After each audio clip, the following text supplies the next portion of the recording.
The following is brought to you by the People's National Party. Make the trumpets play.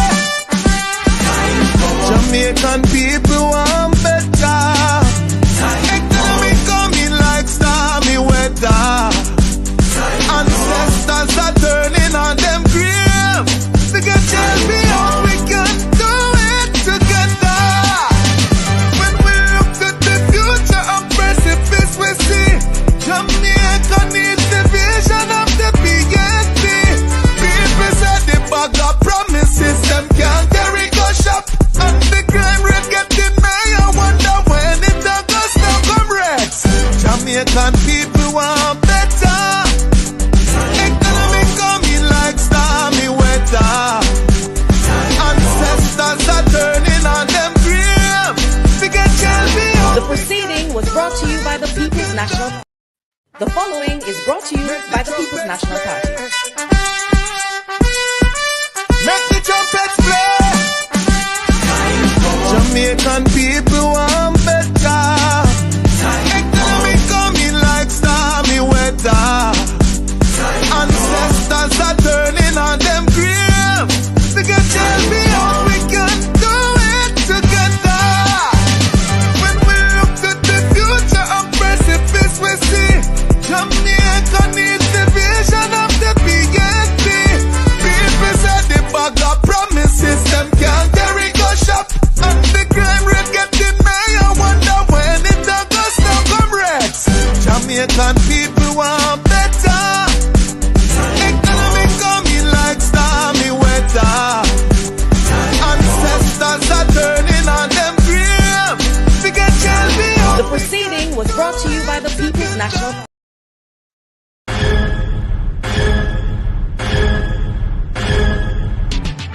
Jamaica Diaspora Crime Intervention and Prevention Task Force, in association with the Global Jamaican Diaspora Council, presents on the 26th of July 2024 Jamaicans and Friends of Jamaica. Join us in conference as we speak against corruption, crime, poverty, failed healthcare, poor education, and injustice in Jamaica. This takes place on the 26th of July at 1320 Ellesmere Road, Ontario, Canada. This conference starts 3 till 10 p.m. Guest speakers on the day: Wayne Lonesome, Will Rattigan, Mystic Sensation, Herb Nelson Jr., Aromatic, Sister Maria, Jamaican Carlos, Dr. Rupert Francis, Jeffrey Tavares, and more. This is going to be a very important event for all Jamaicans and friends of Jamaica. Don't miss this event if you care about our country. Jamaicans in the diaspora, we can make a difference.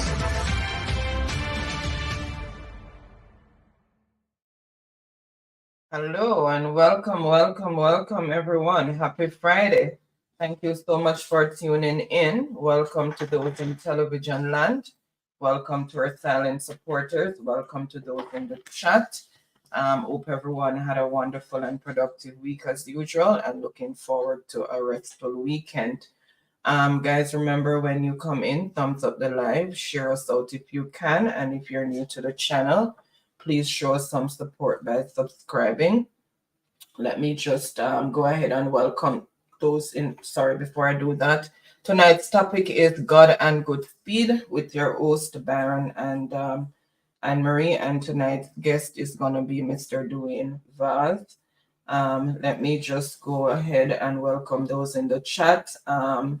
Youngs, Truck Life, Beverly, Laris, Beckford, Judith Livermore, Una Vassal, G. Angel, Beverly Edwards, Rosalie Ricketts, Annie, Miss Yvonne, saying good evening, Mr. and Mrs. Mystic Sensation. Blessings in Jesus' name. Amen. Audine Henry, Audine Henry, Rennie Swaby, Devon Watson, Don Mel, Meline Bowman, John Pluvian Olness, Noreen McLean, Paulette Robinson, Pamela Okolo, Jeanette Letts, Doris McCoy, Woman of Worth, Salem Dancers, Diana Atkinson, the Isaacs family, Una Vassal, Megawatt Volt, Elsilda Smith, Aldine, Pauline, Marva Mills, Nigel Taylor. Welcome, welcome. Thank you so much to everyone who's joined in. Before I hand over to Baron, I just want to remind us about next week's gathering in front of the Embassy of Jamaica in Washington, D.C., June 15th, 2024, between 9 a.m. and 4 p.m. So again, make sure you go out in your numbers. Those who can make it, who can't, please tune in virtually because the numbers do count. And it is going to be at 1520 New Hampshire Avenue, Northwest, Washington, D.C. All right, so make sure that it is fully supported. Also, make sure you support Daisy Magazine subscription promotion. So subscribe to Daisy Magazine at www.maxter.com/p/Daisy. So make sure you go and support Daisy Magazine as well. All right, so without any further delay, I am going to hand over to Baron. And remember the One Jamaican Legal Defense Fund that we need to, foundation that we need to support, and it's now .net. So please, please, please make sure we are supporting that because it's very important. All right. Thank you, Wifey, for that wonderful precursor as always.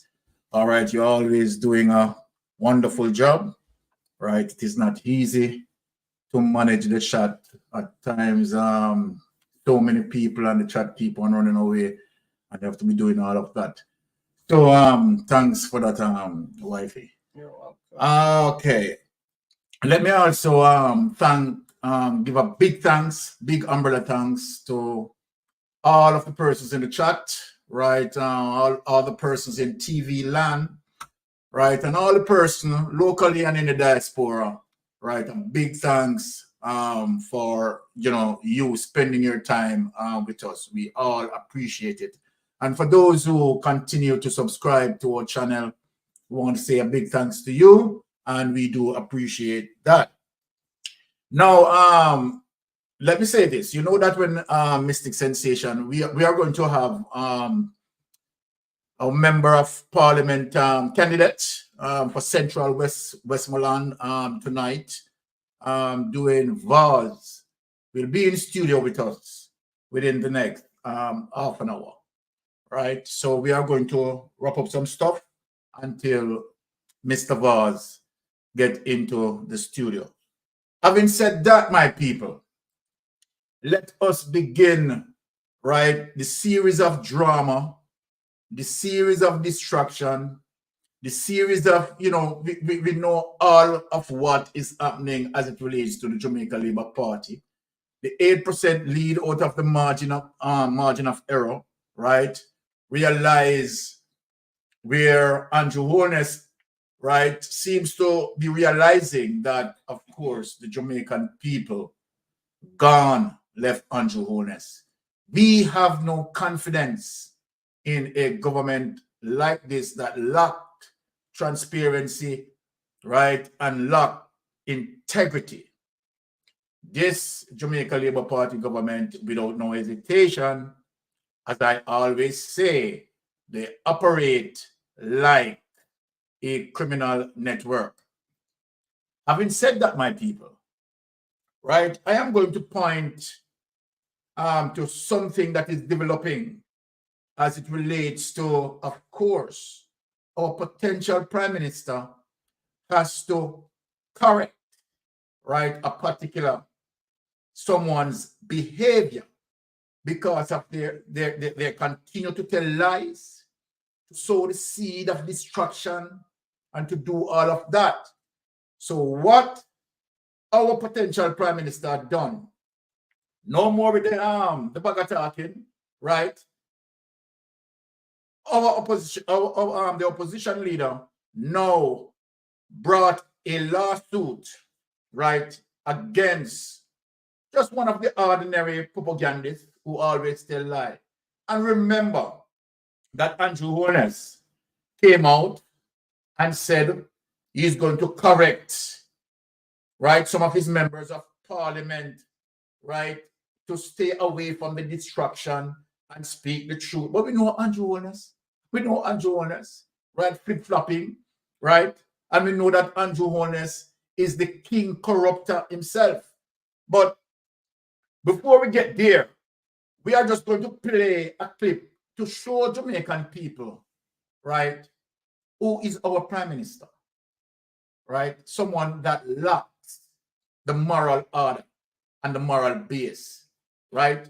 Their moral aptitude has been flatlined when it comes to Andrew Holness. Flatline, right? And he is someone that the Jamaican people no longer trusted. It's as plain and simple as that. So let us get into this clip, right, to show what Andrew Holness, right, always do, right, the promising that he has never delivered on, the lying and the trickery that he always do, and he will never, ever change. And so then with all of the promises that Andrew Holness, right, coming out with, right, this is a perfect example to show you, right, to show all Jamaican people, right, locally and in the diaspora, the type of person who we are dealing with. I subjectively call him a political con artist, but without any delay, let us just give a reminder, right, to people as it relates to Andrew Holness, right, with his usual trickery. Let us get this clip. Okay. All right. So let us get into it, people, just to remind us who Andrew Holness is, right? The deceiver, the political deceiver. Let us be straight with that, right? Coming up with that clip. We don't need to go to the people with deception. And I tell you this, I gave last year an instruction to the Jamaica Labour Party communication arm that we must reform and revise our communications policy to take out of it false and deceptive information. You will not find the Jamaica Labour Party promoting, circulating, distributing false, degrading, nasty lies about people, programs, policies, or anything. We do not do that. And there are many members of the Jamaica Labour Party that I have had to personally call up.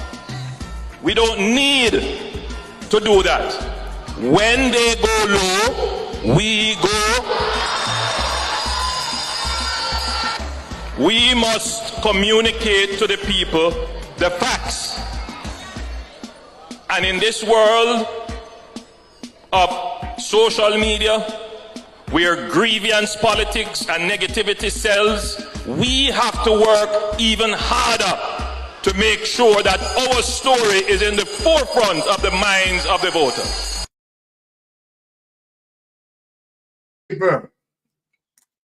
Okay. Right? You know, I bowled him a bouncers, right? And catch him down mid-half. Let me show you. Now, this is what the Prime Minister said, that you will never find the Jamaica Labour Party sowing the seeds of lie and deception. We must communicate the facts. And when they go low, we go high. Okay, Mr. Holness. Okay, Mr. Holness. All right. Let us bring up the evidence. Now, the evidence that we are going to, people, I want to show you this. It relates to what we just heard. The Prime Minister said that he personally has to correct some of his men. And you see what that correction lead to? Let me show you how Andrew Holness corrected his men, and what his men now doing. All right, without any delay, let us bring up this. Let us show you what his men now doing. There. Come on, people. Let us read. That is Mr. Eroy Clark. Mr. Eroy Clark. Right? Now, here is Mr. Eroy Clark.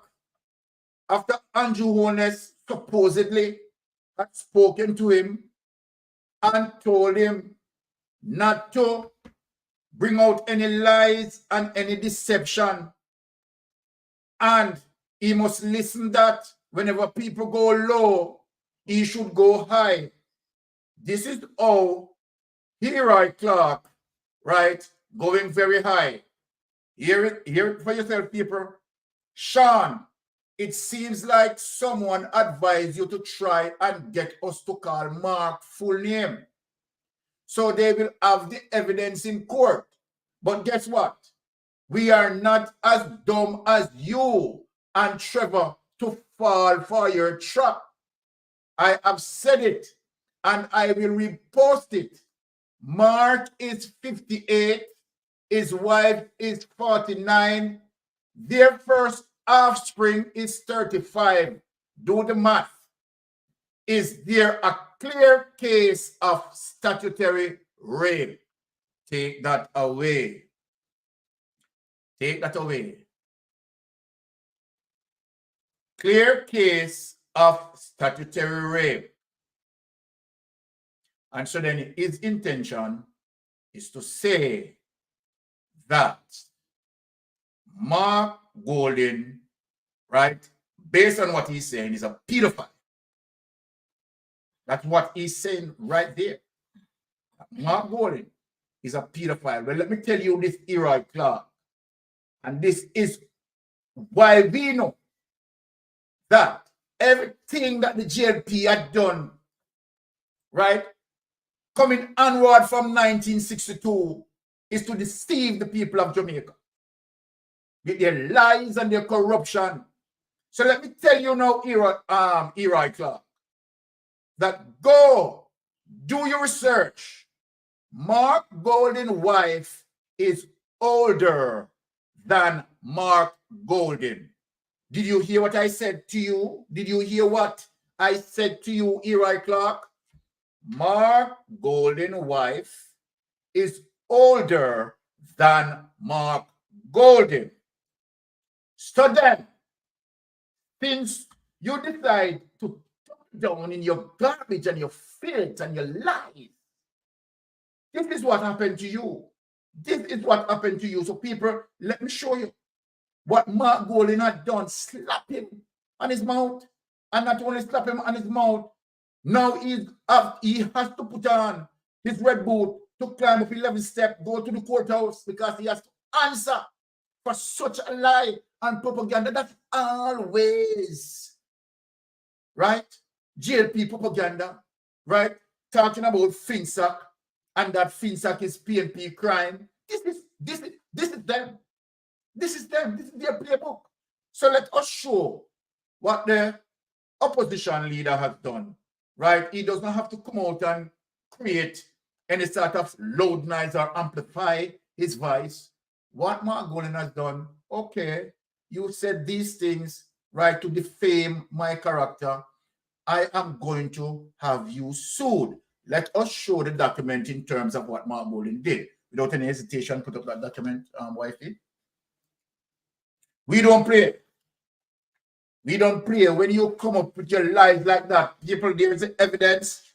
And because of the paper is a little bit dark, right, I am going to read it out loud, right, for the Jamaican people to hear in the diaspora, right, and locally speaking. This is what, right, Eroy Clark is going to face. Now, Mr. Eroy Clark, Lot 355, Farm Heights Boulevard, right? Let me not just read out that address. Dear Mr. Clark, read the formation of Mark Golden, leader of opposition. We represent Mr. Mark Golden, leader of the opposition. Mr.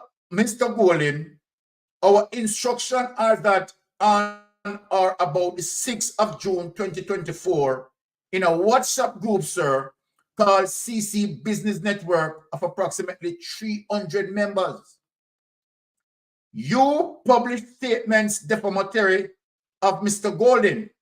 Those statements comprise utterly false statements as to the age of his wife and the origin of their relationship, and including the following. Quote, then he should be charged for statutory rape, full stop, end of quote. And beginning the quote, the slave owner mentality is buried deep inside his veins, right? Hence, his immediate family is a creature of that. He should be charged for statutory rape. And you know what? Because of what I just read here, let me just put on this paper. What a piece of out order this. Me never must have said so out order. You understand? This is also racial, deep racial. Now, Mark Golden has never been accused of any pedophile. Let me say this loud and clear. Mark Golden has never been accused of being a pedophile. Unlike members in the Jamaica Labour Party, members, pluralization, nothing. Me never say member. Me never say a member. Members, purification. In the Jamaica Labour Party are pedophiles and have been accused of such. I've been accused of such. So here, Clark, you don't take JLP sin and want to cast it over any PNP member. You please stop that. This is what the GLP had done, right, in the 1979 leading up to the 80 election. What the GLP had done, right, is to set the Eden Time home on fire, burn it down and kill over 150 elderly people. You see a dirty strategy that you are using. I have to make the people know who this Jamaica Labour Party is. Right? Now you're going to end up in the courthouse. Right? You did not realize that Mrs. Golden is older than Mark Golden. You never do your research. No? You never do your research. But you just used to the corruption. From in the 1960s, do not do this, you know. I know just now, you know. Just like what you, right, did with God knows. You have the Jamaica Labour Party as an arsenic signature. Right? And so then we understand what is happening as it relates to the deflection, right?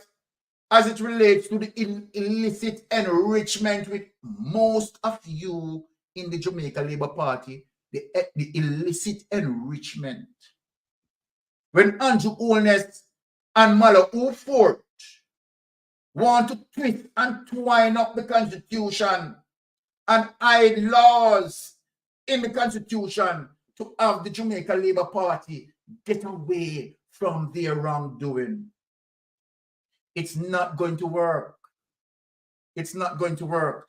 All right. So let me just hold this.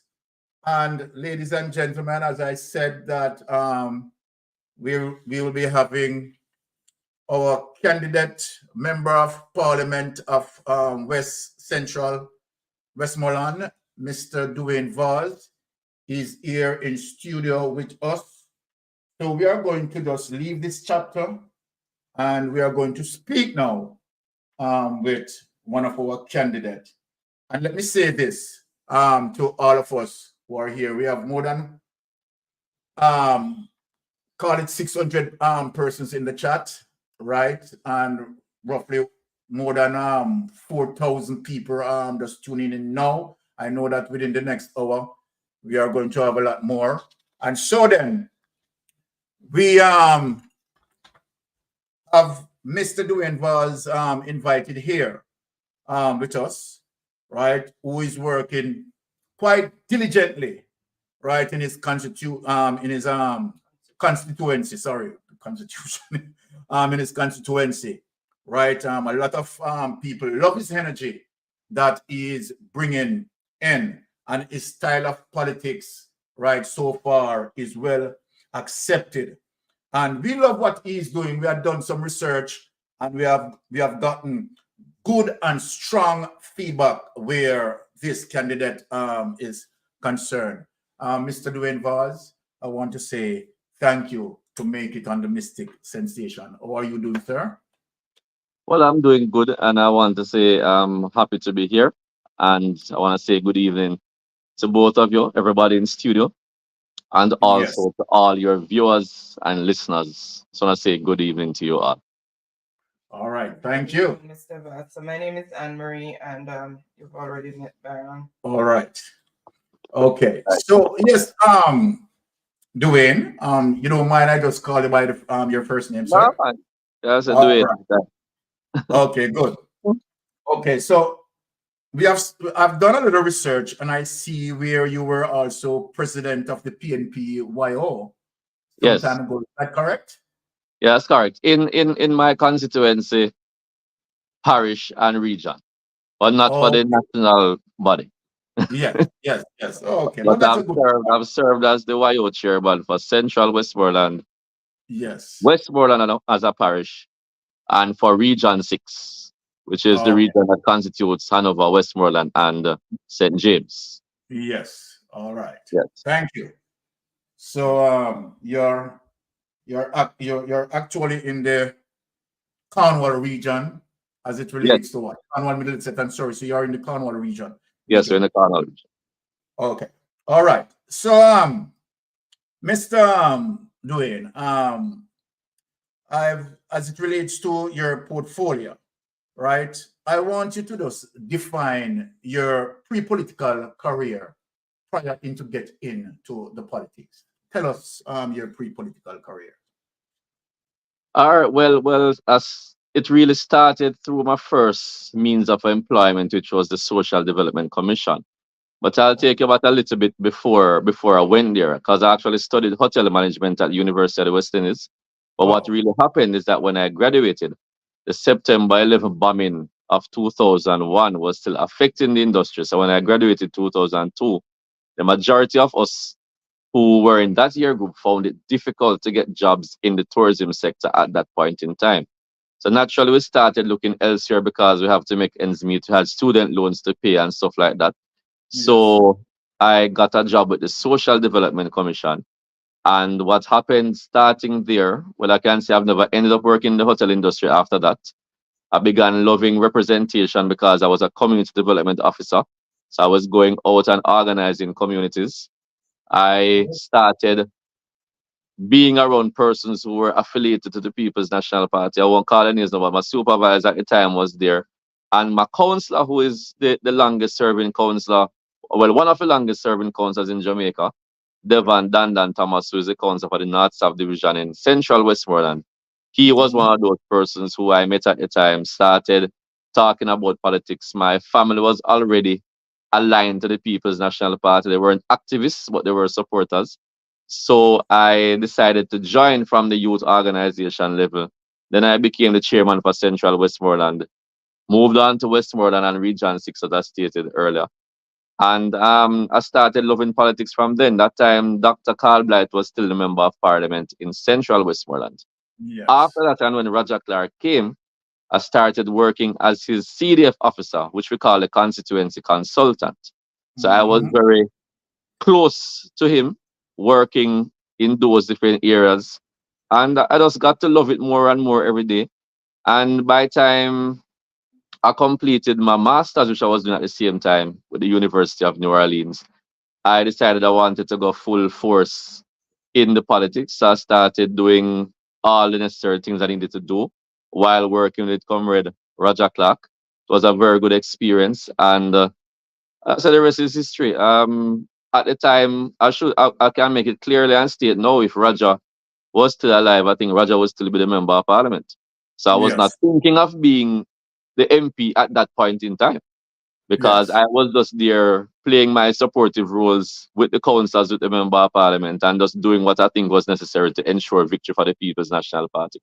But as God would have it, Roger passed untimely, we should say, because nobody expected that.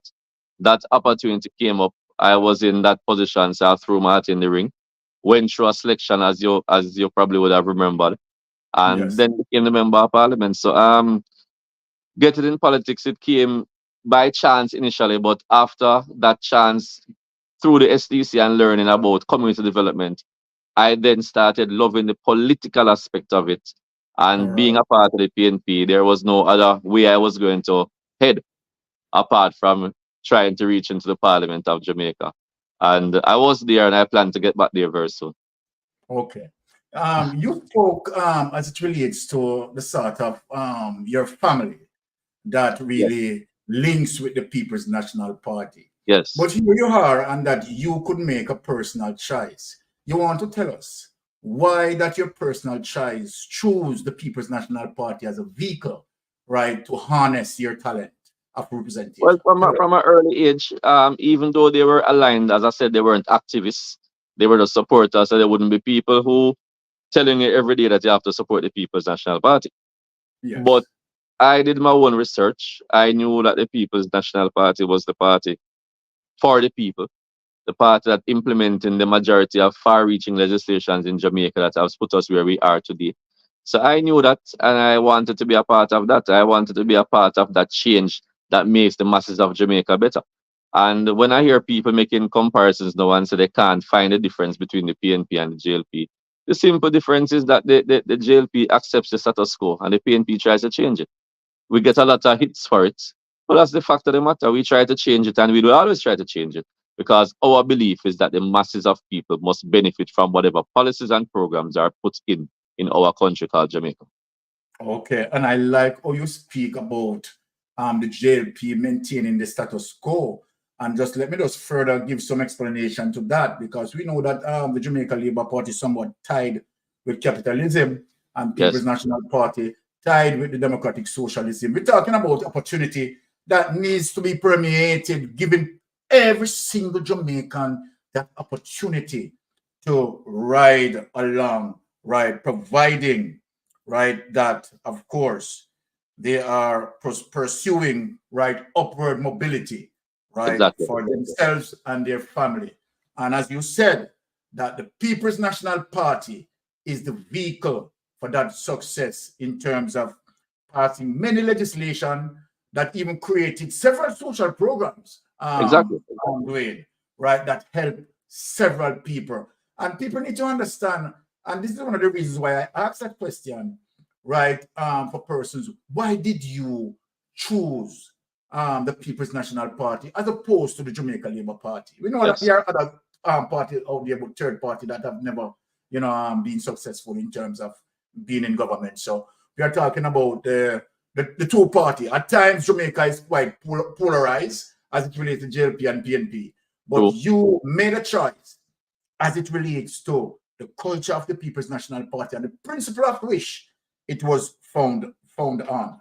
Right. So that begs for the second question coming to you, Mr. Vaz. Right. Explain, right, top 4 priorities of your party becoming the next incumbent government. What would be your top 4 priorities? Well, even I think most of these priorities, because I'm arguing from a constituency basis, I might be biased towards my constituency, but I think my constituency reflects what is happening in Jamaica. Exactly. So one is crime, and obviously the government has failed with regards to crime fighting. And if you're in power from 2016 until now, and you're still saying you have strategies that you're going to put in place, it is obvious that you don't have any strategies, because if you had them, you'd have put them in place from before. Because I'm sure nobody likes to see murders climbing every day. So unless it's a government that likes to see you put the homicide rate high, then Yes. they could say that. But I think it's incompetence that has caused it. So crime is a major priority we must face, and we have to look at not only hardcore policing, which is very necessary and which we think we need some more of in Jamaica right now, but you have to understand the correlation between the social programs and crime. And when I mention social programs, I'm mentioning different areas like education, where if you motivate students and find different ways to enhance learning, then naturally people will have a more positive mindset and move in more positive ways. When I talk about sports, which this government does not seem to take seriously, we use the recent examples of even the lights in the stadium, not having a cricket World Cup in Jamaica. There's a few. It is obvious that this government doesn't understand the correlation between sports and crime, because when the communities are actively participating in sporting activities, you tend to have a trend of crime going down. So you have to understand both correlations. When you look at job creation, I myself had a job fair last October because I don't see anybody from the government side, apart from sometimes the ministry has some, but not as effective as the one I have. I can clear the state. But what I'm saying is that when you have more opportunities for young persons or people on a whole, they're less likely to choose the negative route. Also, entertainment is a very important thing we need to look at when we tie in people finding ways to enjoy themselves compared to finding negative things to do. So it's a wholesome approach that must be taken to fight crime. As I said, the hardcore policing is totally necessary, but we must incorporate the social programs and do them effectively in order to have a wholesome change in our crime numbers. And we must see the crime numbers go down.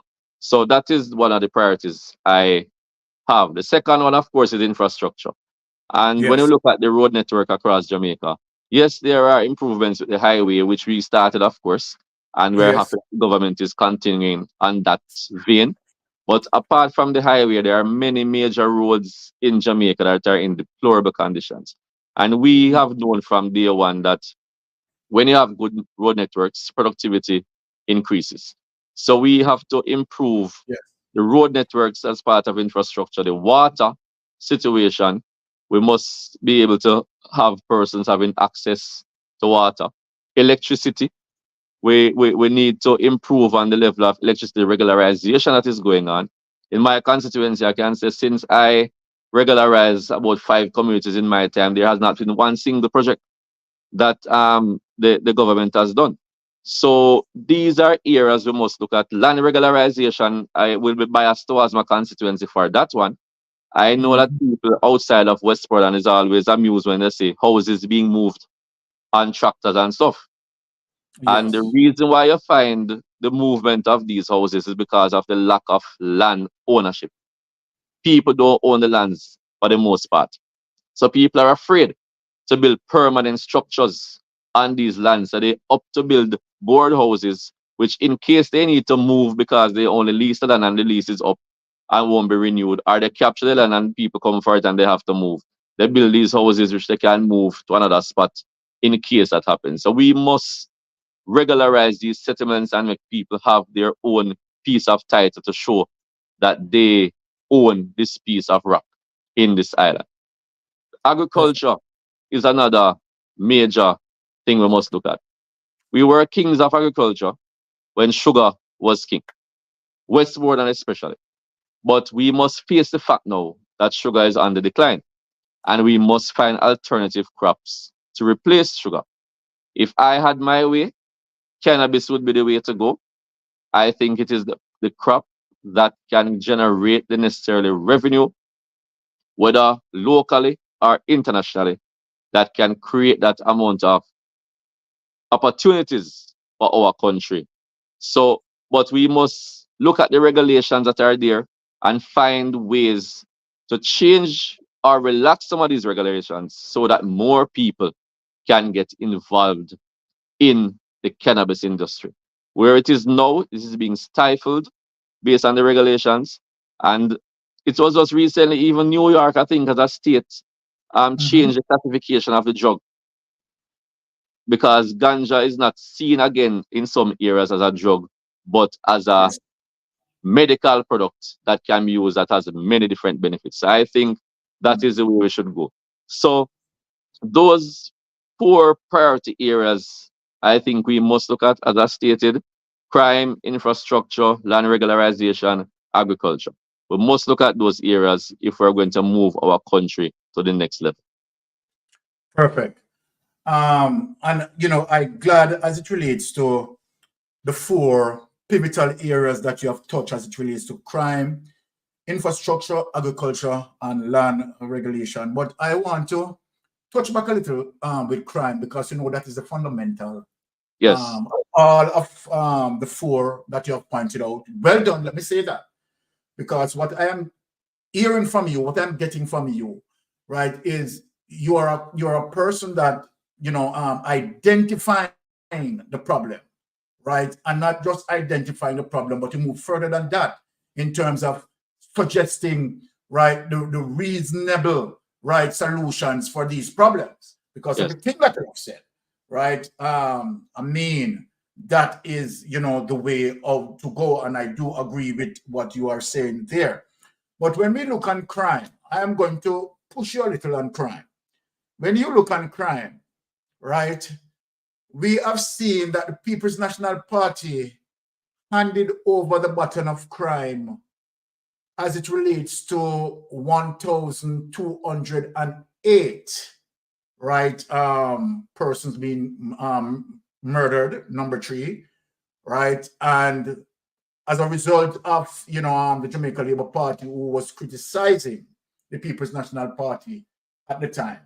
But what we are seeing now under the government of the Jamaica Labour Party, as we speak, is not able to get down the crime to at least 1,208, where Portia Simpson had left it.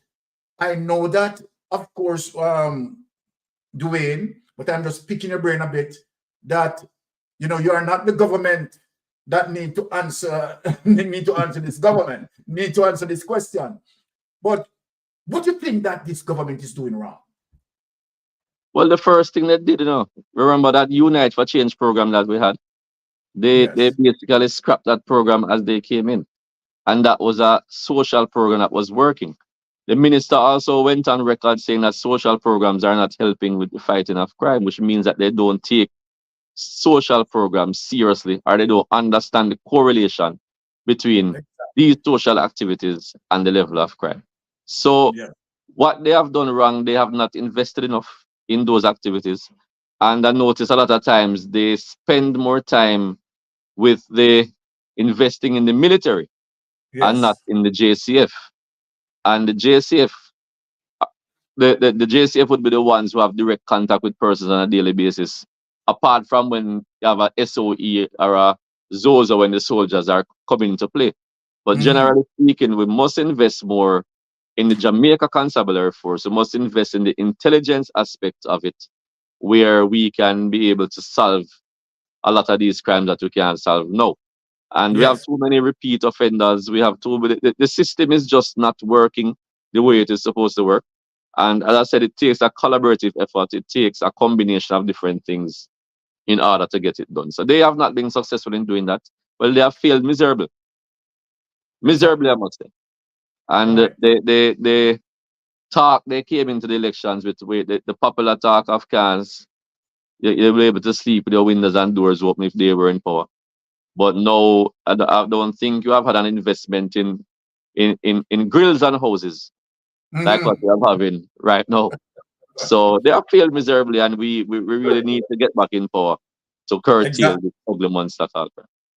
Right. Well, I love how you're punching away on these questions. Right. Okay. Let me just pick the brain again. February 26th, our local government election.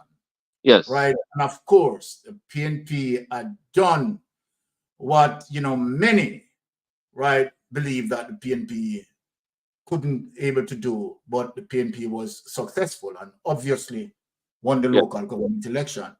But in your particular area, as a result of the People's National Party winning that local government election, that local government election, the people in your area wasn't having that bad experience as it relates to water crisis and so forth and so forth. But after that local government win there by majority of the people in your area voted for the People's National Party, obviously. Now I'm asking you directly, right? Do you believe that the crisis there is more of a control crisis or it's a seasonal crisis? Go ahead and shoot at it. It's more of a control crisis or A seasonal crisis. well, to be honest with you, my own opinion, I would have to really have the facts to determine exactly what it is. I know there is a fact that there's a drought. I know that. And the issue we're having is the water distribution issue. I can't say it is, I don't want to say it is controlled because I really don't know. But we have had, it is, I'm not sure if it's coincidental that because after the election, then the water system got worse. I can't speak to that. But the fact is it really got worse.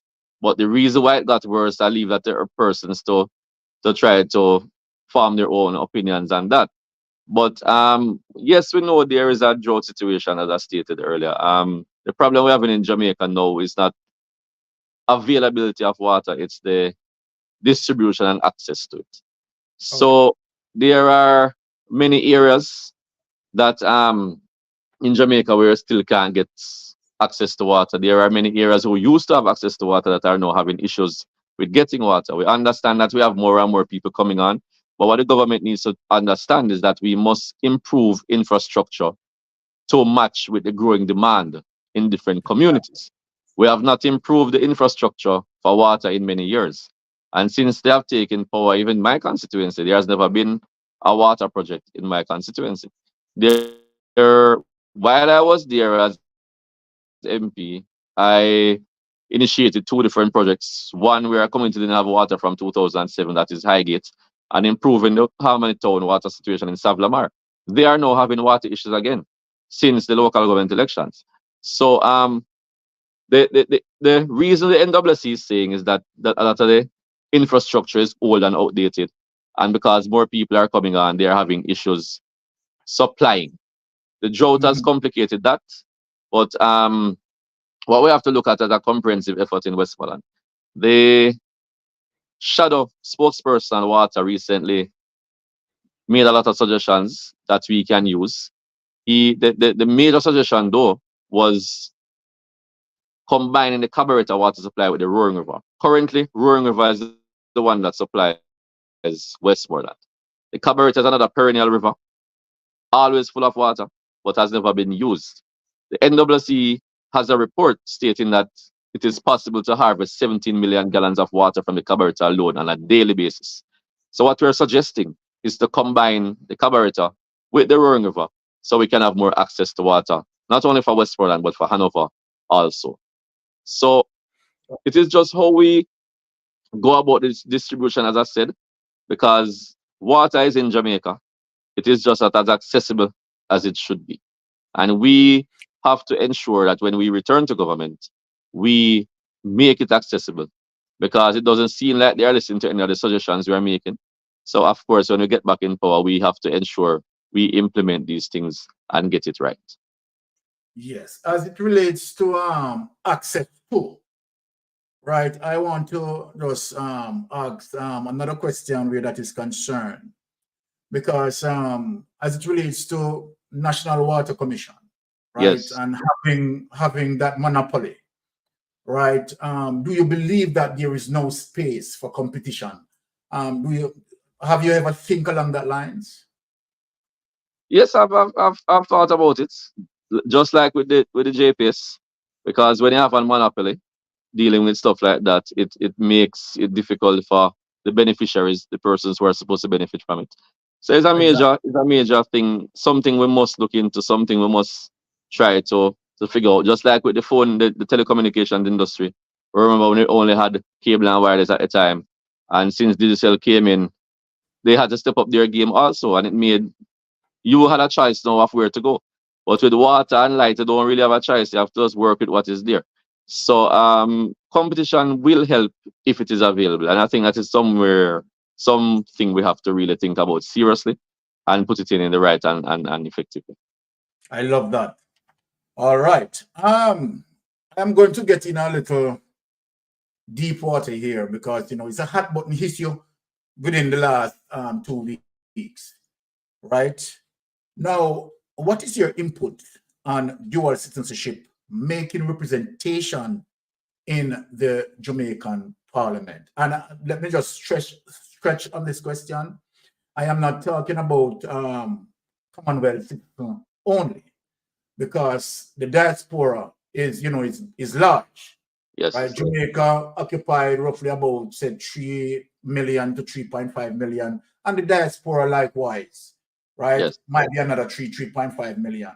And the 3.5 million as it relates to the diaspora, right, combined between Commonwealth and other, right, that out of, and so then as it relates to participation, right, in the electoral process and representation, what is your input on dual citizenship making representation in the Jamaican Parliament?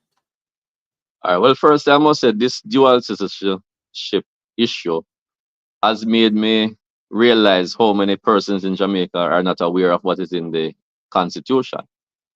Exactly. I have always upheld or tried to uphold the Constitution as best as I possibly can. It is an opportune time for persons also, the fact that we're in discussions now of changing the Constitution, for them to get in their views, especially with this dual citizenship thing. It has never been an issue before because of, based on what the Constitution states, which states that Commonwealth citizens are able to participate. It has never been an issue. It has always been there.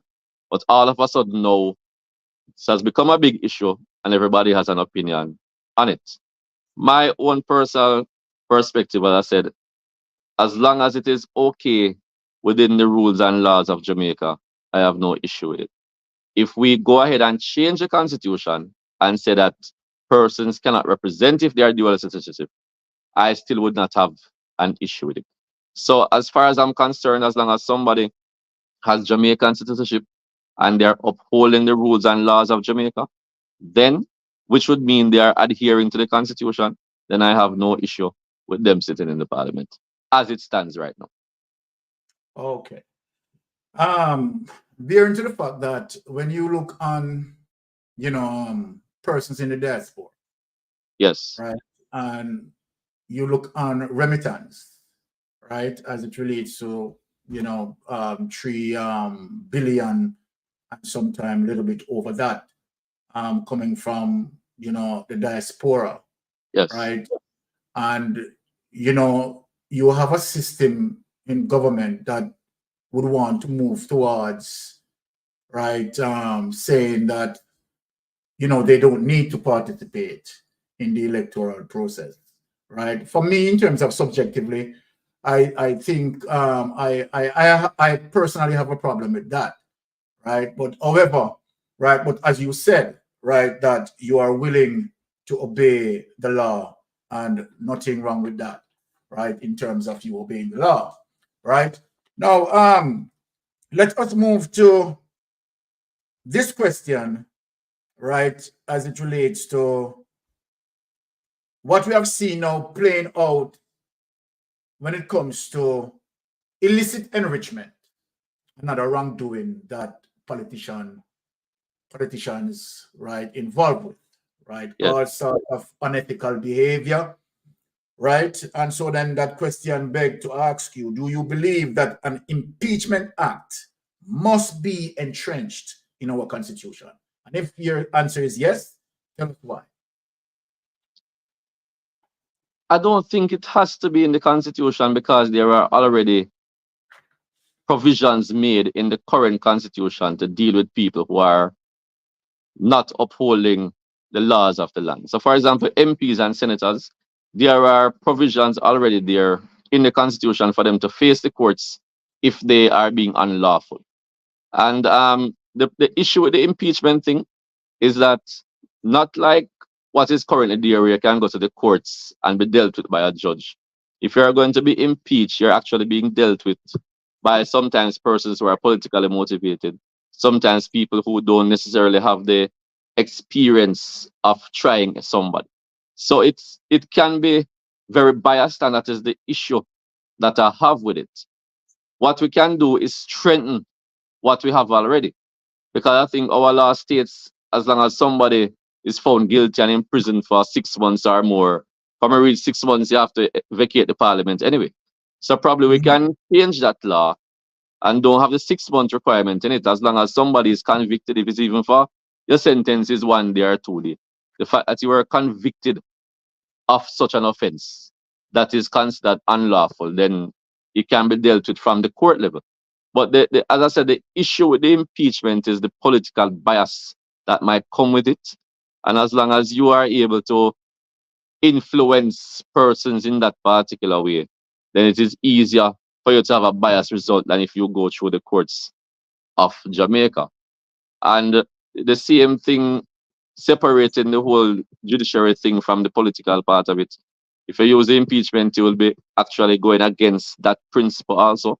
So it's something that is really up for discussion. I would love to hear being a discussion where everybody shows the pros and cons of all of this, and then we could come to a final decision. But in my own personal opinion, as it stands now, I think we can strengthen the current laws that we have to deal with any parliamentarian who is out of order. Okay. All right. Let me come from a different angle with that. Yes. Right. Where you have the prime minister of a country, right, may run afoul of the law. Yes. Where you may have statutory declarations, right, going consistently, right, within 2 or 3 years. And, you know, the justice system, right, failed to pursue, right, a charge as implemented into the Impeachment Act, that if you state falsely on your statutory declaration, right, that is a problem, right? And where you have a prime minister in such position, right, and the court is not working, couldn't we have, when we have an impeachment act, right, installed here, and if we did have the opposition having the numbers now, right,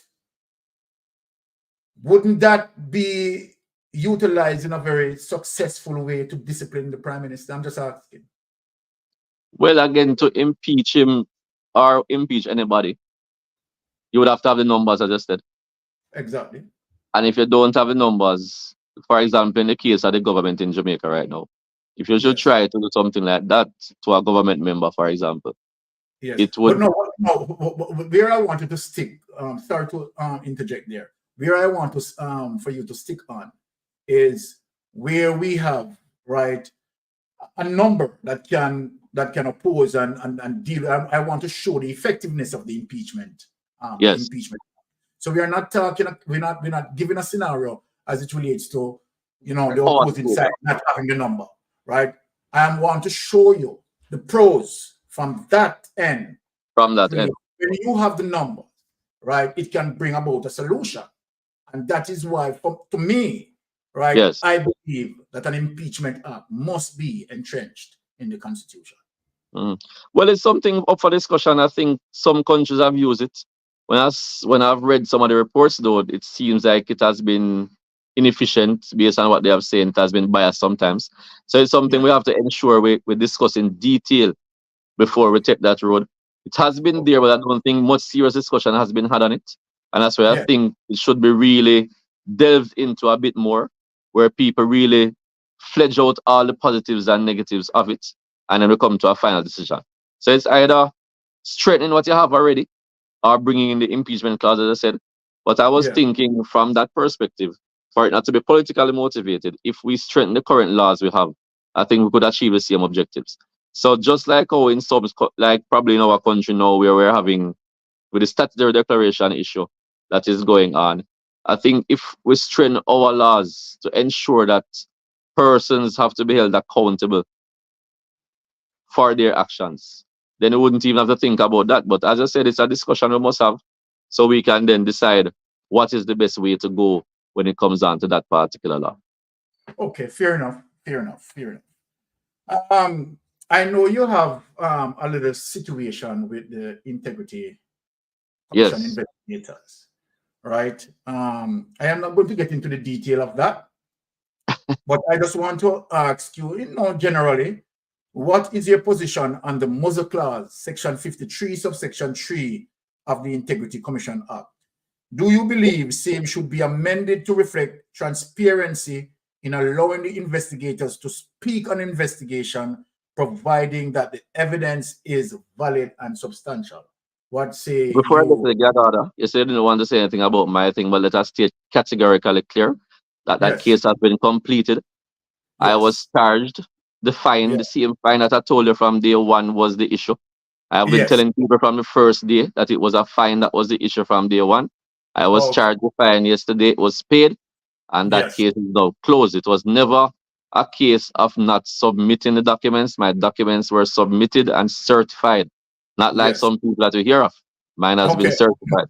So I just Yes. wanted to make that clear. With And I'm glad regards, you make it clear. with regards to the gag order, personally, I don't think there should be a gag order.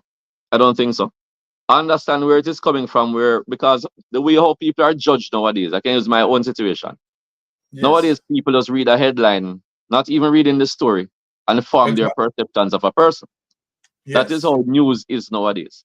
So I think what the gag order, the point they're coming from is that if it is said in the public that an investigation is being held on Dwayne Vaz, for example, before anybody tries to find out what the investigation is, they start condemning Dwayne Vaz and say Dwayne Vaz is a criminal.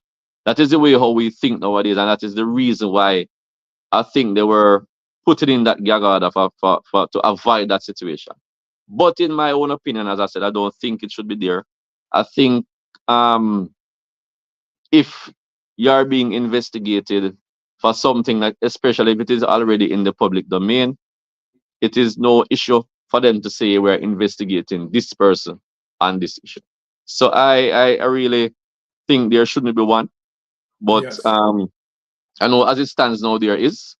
And as I said, with somebody from my experience who have gone through the trenches where people drag me through without knowing the true story, I Yes. understand that is where they are coming from. But as I said, if you are being investigated for something that everybody knows about, for example, I don't see any issue in letting the Integrity Commission say we are investigating these people. So, for example, that illicit 6 argument that they have been talking about from many months ago, it is only fair for the country to know who these persons are that they are investigating and what is the basis for investigating them, so people can have an understanding of what is really happening. Okay, good. On a scale from 1 to 10, right? How effective that you would grade the Integrity Commission investigators as it relates to the level of work that they're doing and the transparency behind their work? Well, I can only speak from my own experience, I really don't know what investigative works they are doing otherwise, because from my experience, I had a simple issue and I was dragged before the courts. And I've been hearing that even the Prime Minister has not been certified for 3 years, and I'm not hearing anything about that. So I don't know if the investigations are geared towards someone, not for others. That is a question we'd have to ask the Integrity Commission. So if I should grade them from my own experience and based on what I'm already hearing in the public domain about others, then I would have to give them a failing grade, because the priorities are obviously wrong. Well, and the reason for me to ask that question, because we have the Prime Minister statutory declaration going onward 3 years, right? And obviously no justification coming from that, right? Where the Prime Minister statutory declaration cannot be certified, right? It just doesn't make any sense. Doesn't make any sense at all. And we can't, and this is it, and I'm glad the way how you answer the question. Very prudent. Because when you look at it, what would be the reason as it relates to, okay, for the Integrity Commission to say, all right, we are taking a zero tolerance, right, approach in terms of investigation. But here we have a Dwayne Vaz that, you know, as a result of, you know, few things that need to be come in, and you know, I am going to drag him in front of the court. And here you have the Prime Minister, obviously, right? Because this is not nothing hiding, right? Has a statutory declaration situation that hangs over his head. And in extension, right, leads to illicit enrichment. That's what it's all about, right?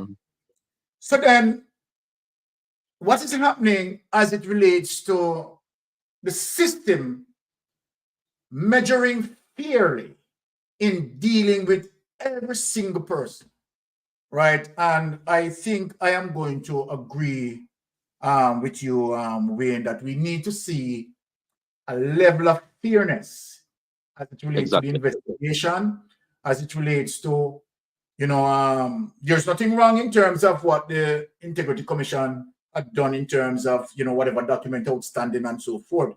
But likewise, they need to show the same vein, right, of approach when it comes to Andrew Holness. And we are going to speak about that. We are going to speak about that. Now, you know, what is your position on our Prime Minister's statutory declaration going 3 years, not certified? Because we are just discussing this, so might as well I ask you that. What is your position?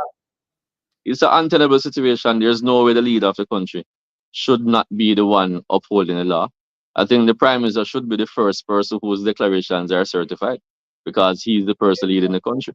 It does not look good from our international partners also looking in to know that our Prime Minister is not certified by the Integrity Commission.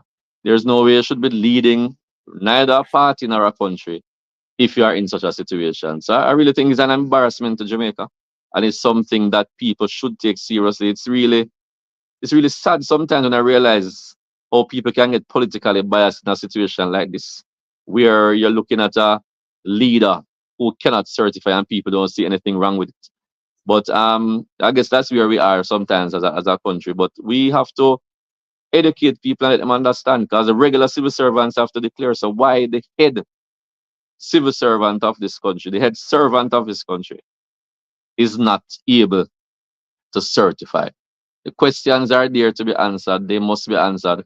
And we are imploring that the Integrity Commission puts their foot down on this one and let Jamaica know what is really happening with the statutory declarations of Andrew Holness. Andrew Holness needs to come forward and explain to Jamaica what is happening with his own personal statutory declarations right now.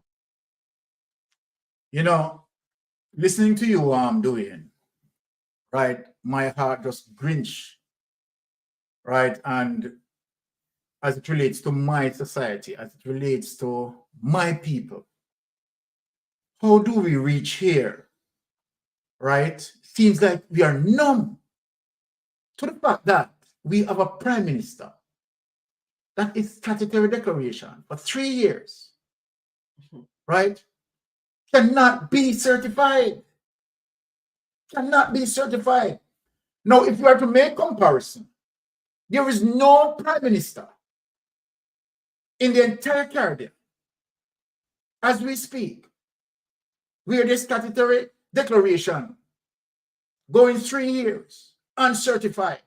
And not only that, right, Dwayne, I am seeing the sort of arrogance, right? It seems like it's like corruption being normalized. That is a problem. This is how it looks. And on top of that, right, we have a PSOJ, Private Sector of Jamaica, the umbrella group of churches, and they don't see nothing wrong with this. They don't see nothing wrong with this. And that's why I'm really asking Jamaicans, persons in different sectors, to really stand up on this issue, because it is not as I said, it's embarrassing.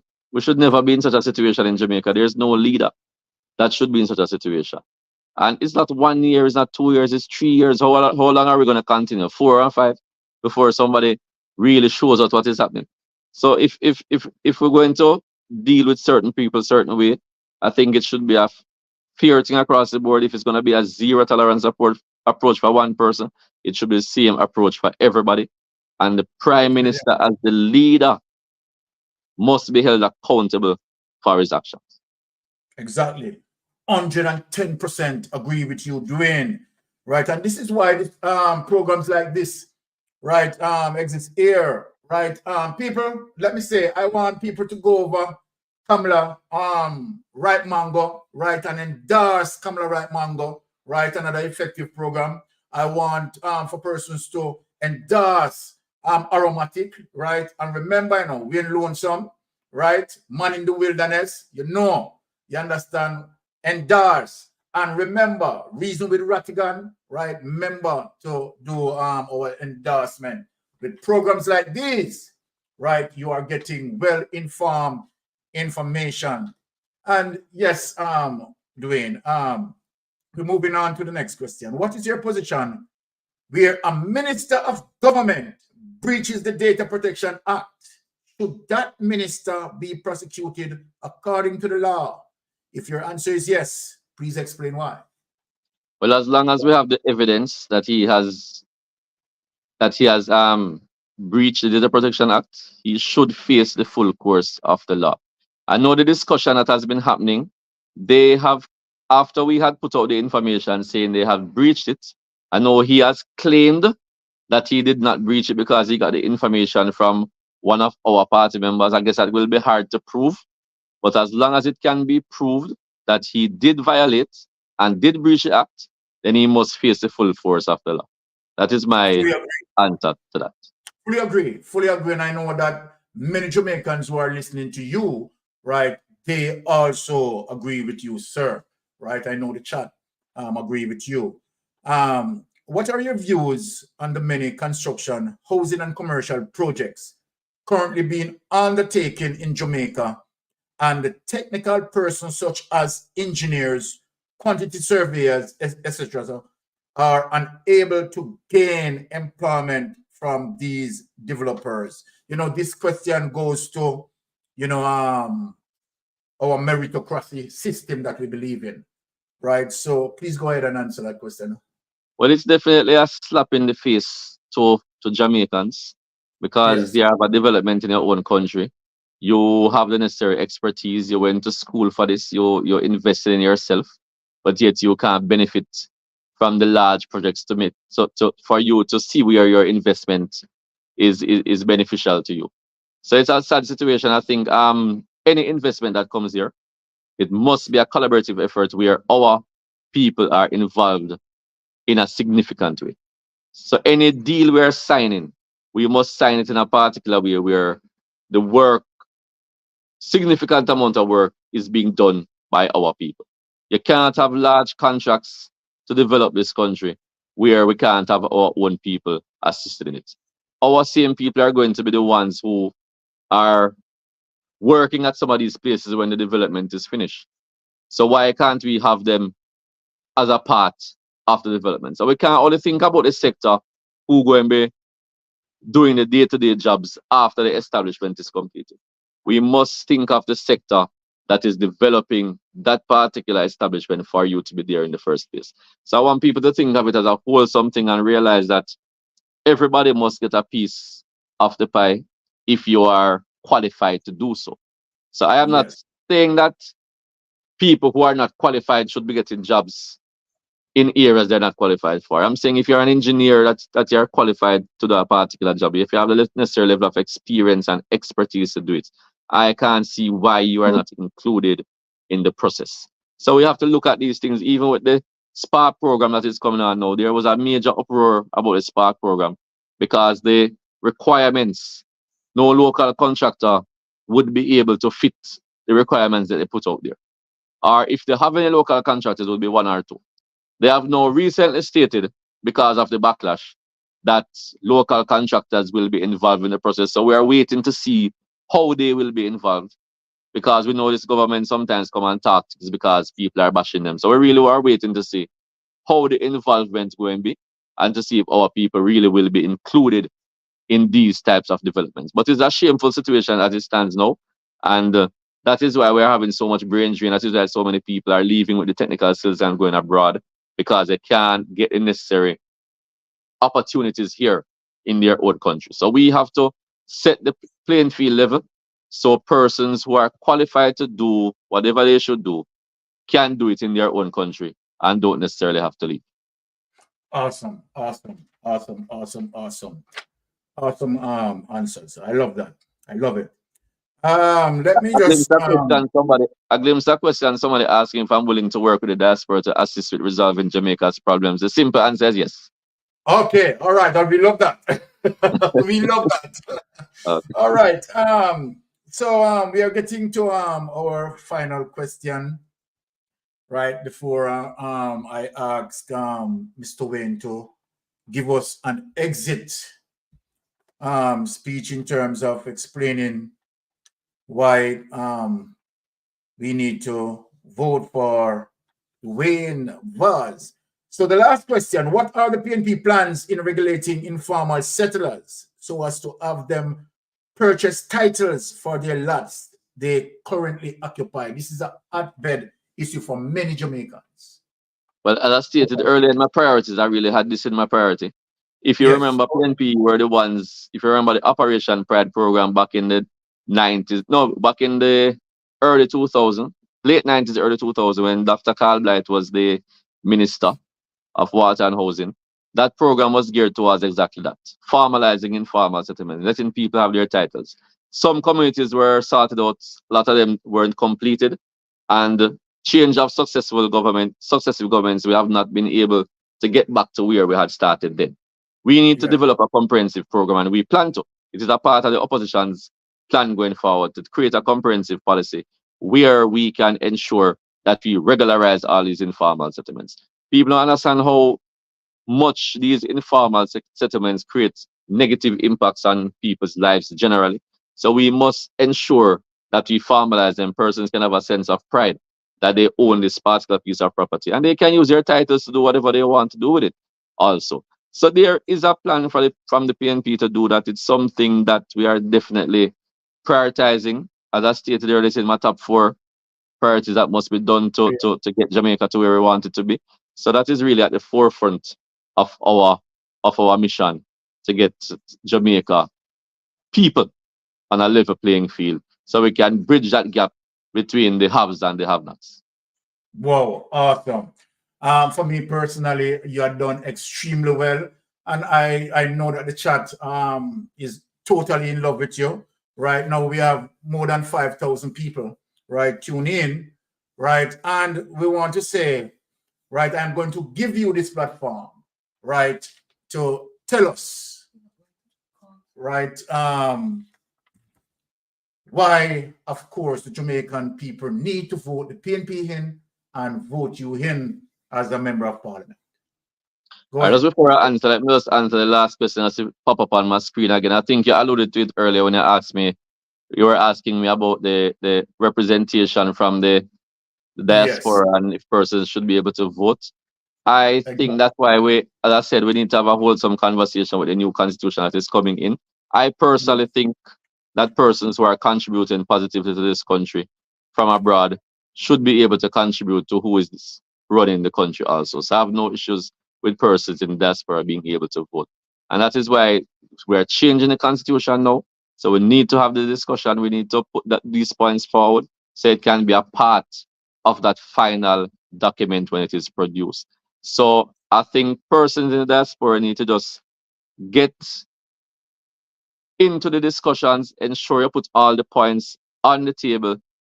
And as I said, I think it should be done. And whatever I can do to assist with putting the points forward from the diaspora, I will do so, just that. So back to the final question. I would say vote for Dwayne Vaz because we want to get Central Westmoreland back on track. When I say back on track, we need to start seeing infrastructural work being done again. We need to start seeing water projects again. We need to start seeing electricity regularization again. We need to see the sporting activities taking place again. We need to see more job fairs where we can create jobs for people again. We need to see the agricultural sector booming again. There are many things, many programs that I would have started in my time that we have faltered on because we had a change of member of parliament. We need to get back on track because time come for the People's National Party to lead Jamaica again because we are the only party that can bring Jamaica to where it is supposed to go. Time come for a leader of integrity to lead Jamaica. Time come for Mark Golding to be the next Prime Minister of Jamaica so we can implement the policies and programs across Jamaica that will make the masses of people benefit in their own country. Wow, I love it, love it, love it. And I know that a lot of people love it. So people, there you have it. Dwayne Vaz, right? And he articulate quite well, right? And very prudent, right? In terms of offering solutions. I really, really love what being done here today. For any person, just let me just hold for like 2 or 3 minutes. Any person who want to call in and might be personally asked Mr. Vaz any question before he goes, right? I'm giving you your calling time now, 3 minutes. If you don't call in 3 minutes, I don't want anyone to say, okay, Byron, I believe that you should ask this and this was not asked. I am giving 3 minutes for anyone to call and speak directly with Mr. Dwayne Vaz. Okay, guys, and the number is streaming across the screen. So what's that number?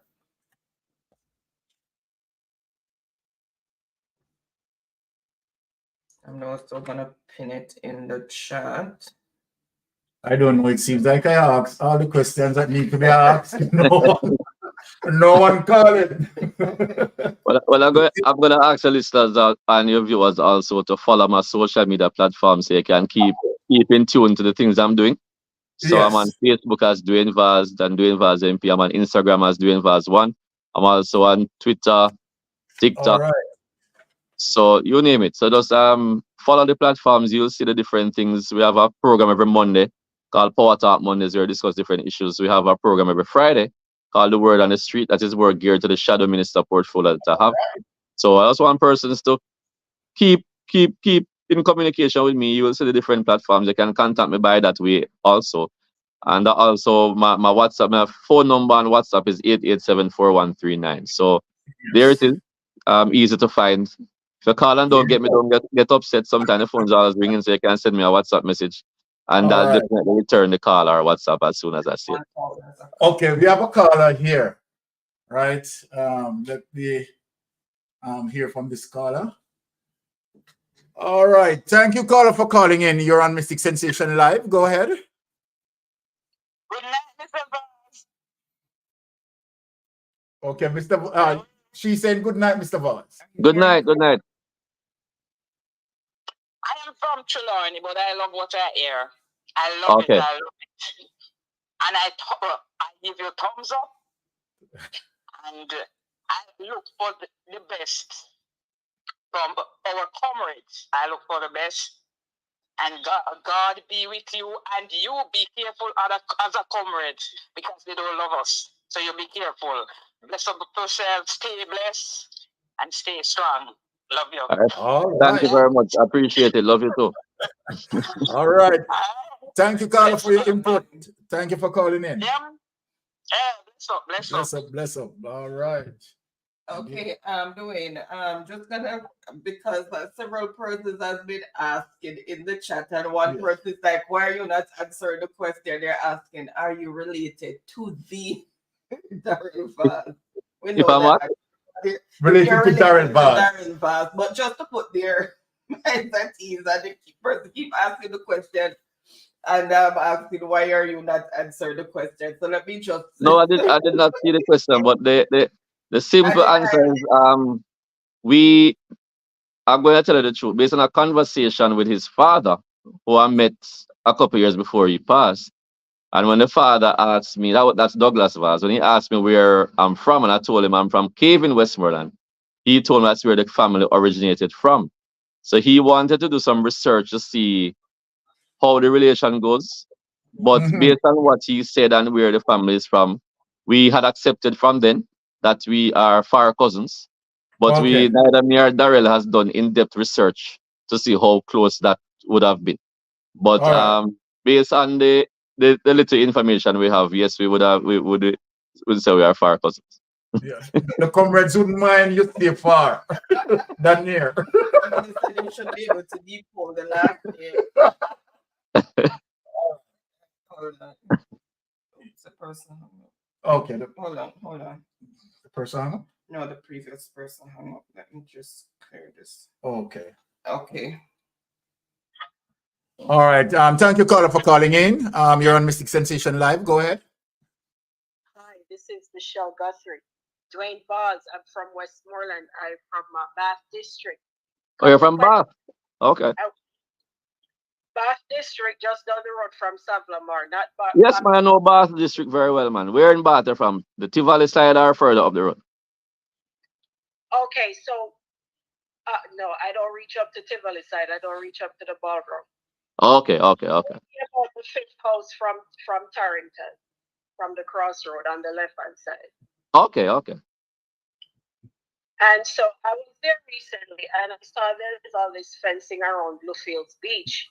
And I'm wondering why they fence up the beach. That's one question. And my second question is, when you're MP, what are we going to do with Down the Wharf? A beautiful piece of real estate. Now, my thoughts are we should fix it up for the locals. If tourists want to come, fine. But let's concentrate on fixing it up for the locals. Negril is lost to us. Negril is not even nice for me anymore. When I come home, I don't enjoy Negril anymore. I think Down by the Wharf is a beautiful place to fix up for the locals to enjoy.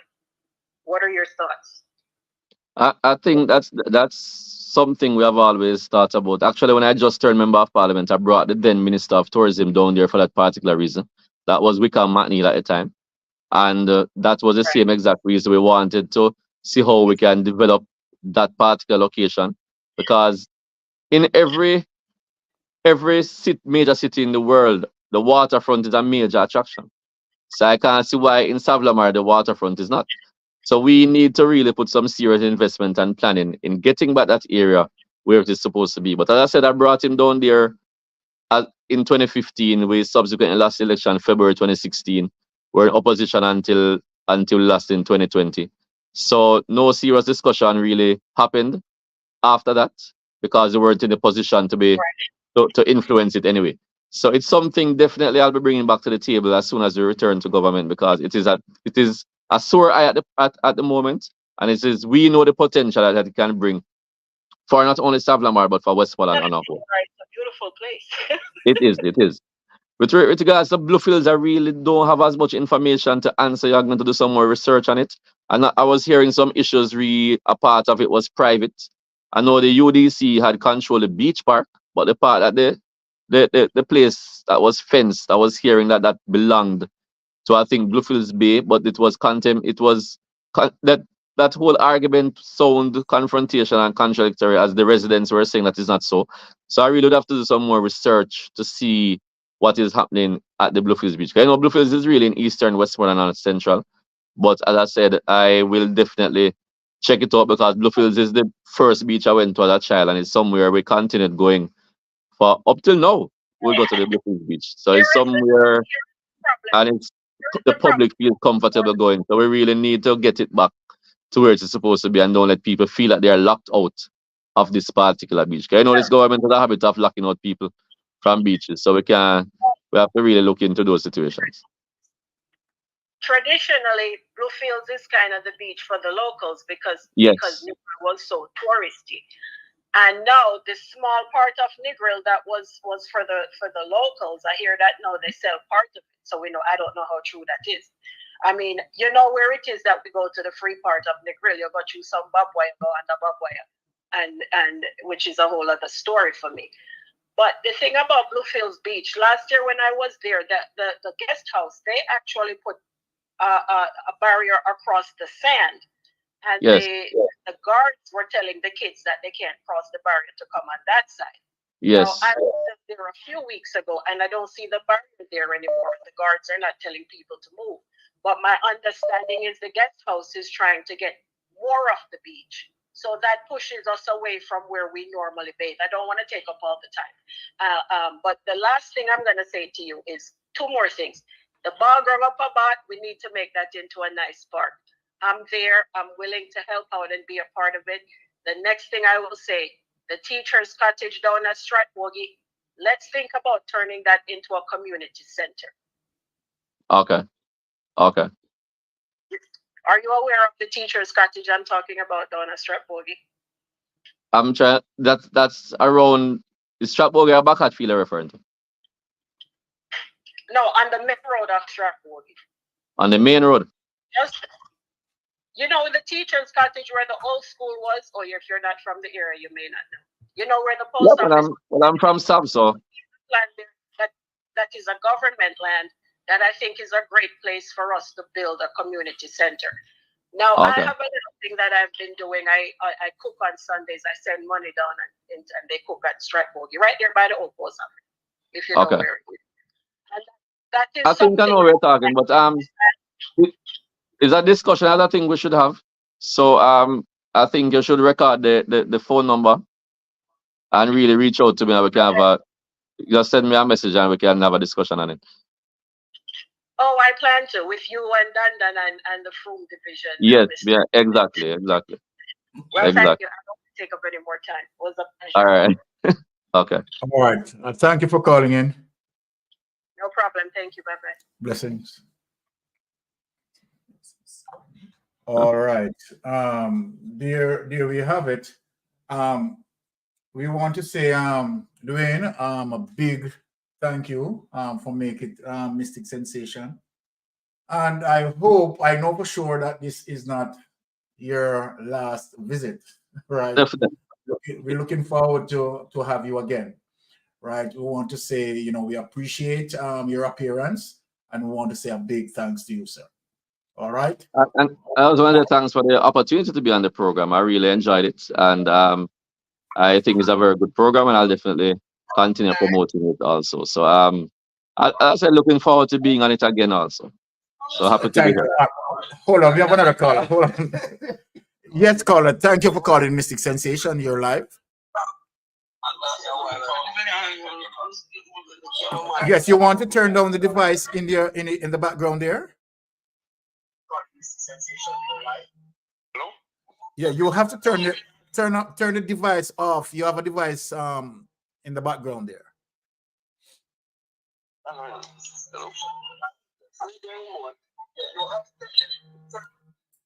Can you please turn off your device that in the background? Hello?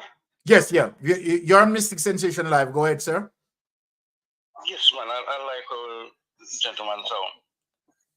Okay. Very intelligent. All right. Good plan. Young and brilliant mind. We need to get rid of the top man in the Labour Party there. The problem, he's not doing a good job. It's a total disgrace. We need people like Dwayne Vaz to take over and work with Mark Golden and get back Jamaica on track again. All right. Well, thank you very much. I appreciate it. Yes, he said thanks and he appreciate what you said. All right. And thank you for your input. Okay. All right. Our next caller is coming in. Okay. Have a wonderful weekend. All right. Seems like they're rushing in now. Yes, caller, you're on Mystic Sensation Live. Go ahead. Is Mr. Vaz still on? Yes, Mr. Vaz is still on. Yeah, so Mr. Vaz, let me say this to you. Not impressed with you. Regarding your recall opinion, how could you not want to place that in the Constitution where it gives people the power? I mean, to me, you sound like the Andrew in this administration. How can you be in opposition and you're agreeing with them? Agreed with what? could you make a statement like that? That What statement was that? The recall efforts. I don't understand you, man. What statement was that? You were saying earlier in the program, I've never called this program before, but I watch it fairly frequently. Yes. You're saying you disagree with the recall efforts, to put the recall in the Constitution. To put the impeachment in the Constitution? How could you, give me a second, how could you No, say something like that? How could yes. you not put that in the Constitution where it gives people the power? It almost sounds like you're protecting yourself. No, man, you heard what I said clearly. What I'm saying, you know, there are some current provisions in the Constitution that we can improve on before we even think of impeachment.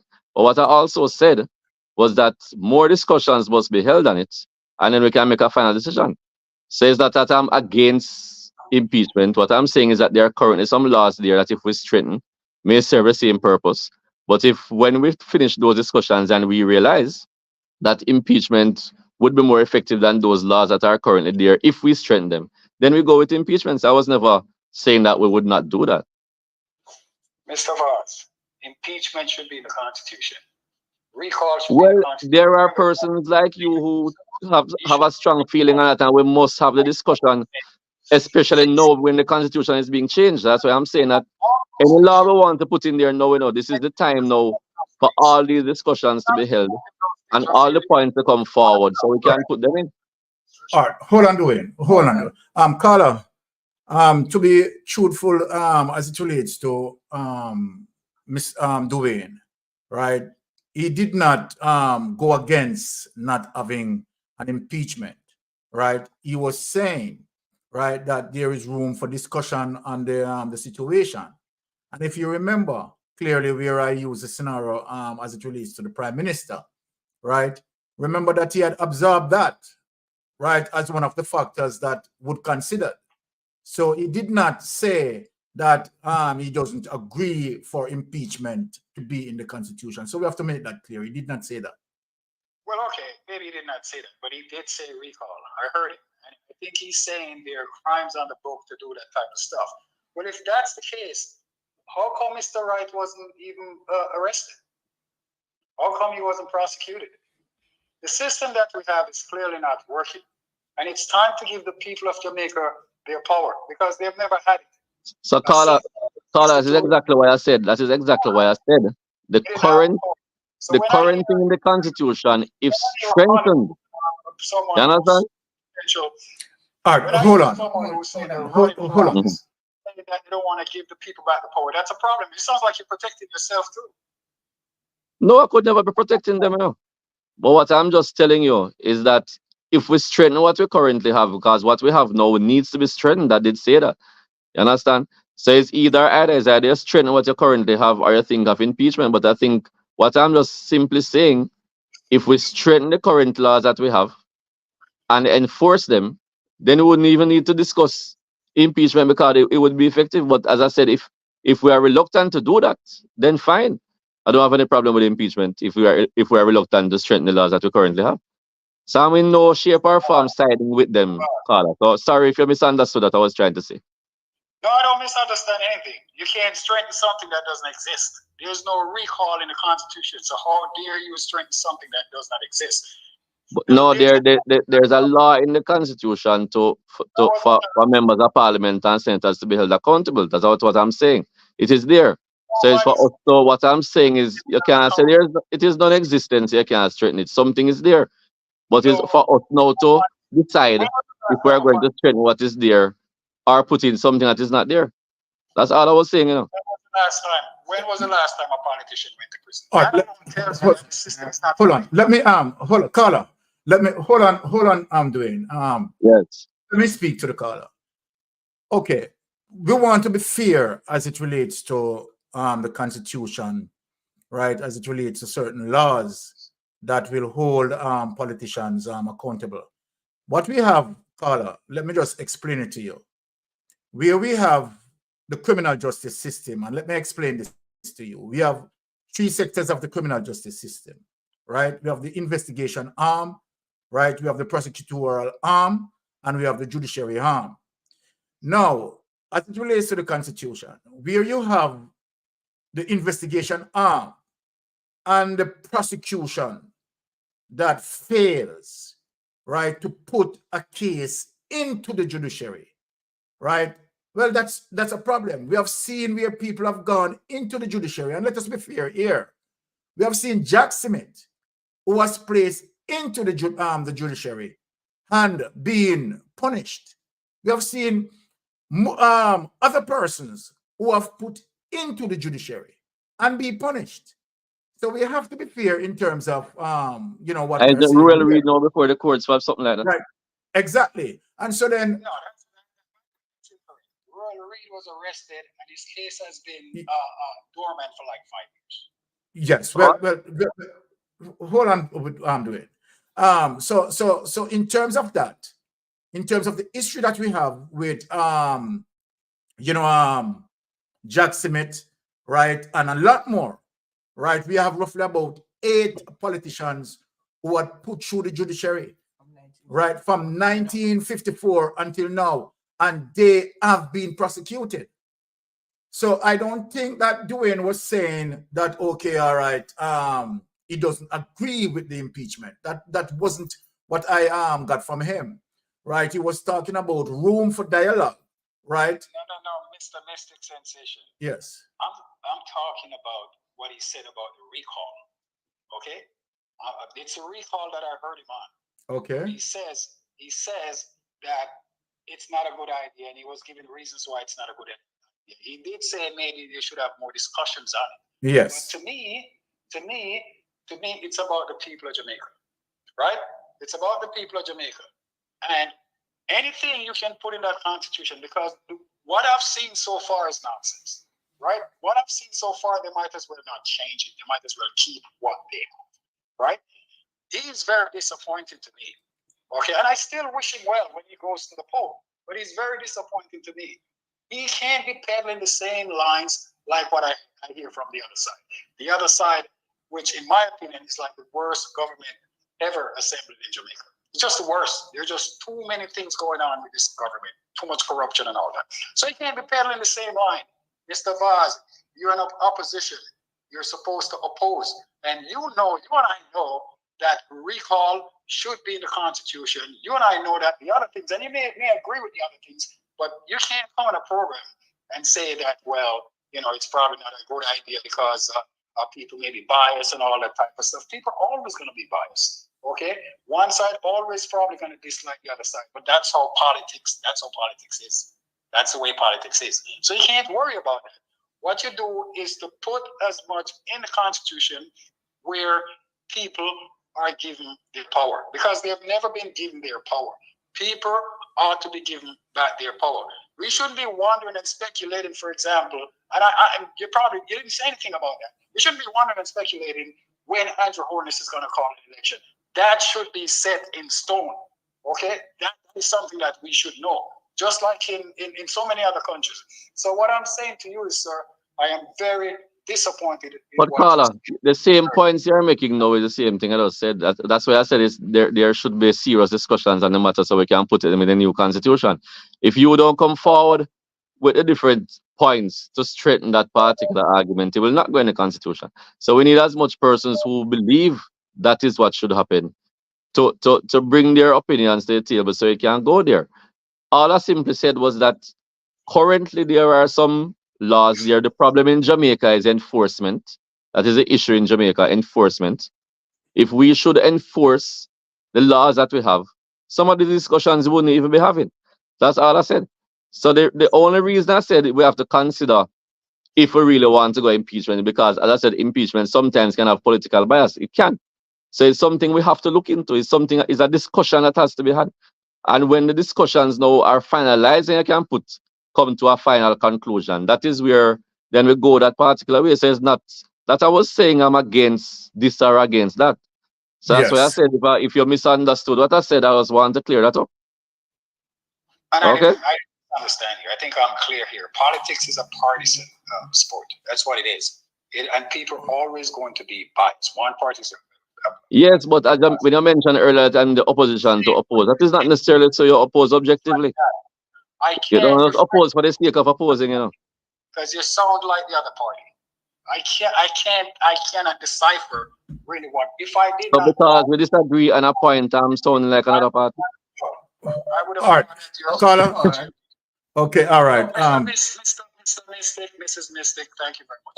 Thank You you. very much, Mr. Vaz, for Yeah, I guess we can agree to disagree, Carla. That is how it is. All right. Oh, that's fine. I'm not upset with you. I'm just disappointed in what you said. No, I'm not upset either. I'm just saying we can agree to disagree based on your interpretation of what I said.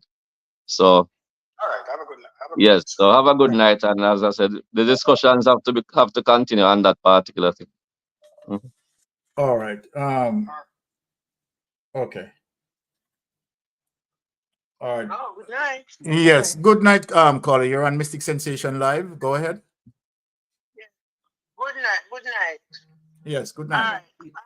On the point of where the caller I say, the caller must understand that Mr. Dwayne, Mr. Vaz said, when it comes to the impeachment, there are laws that are here already.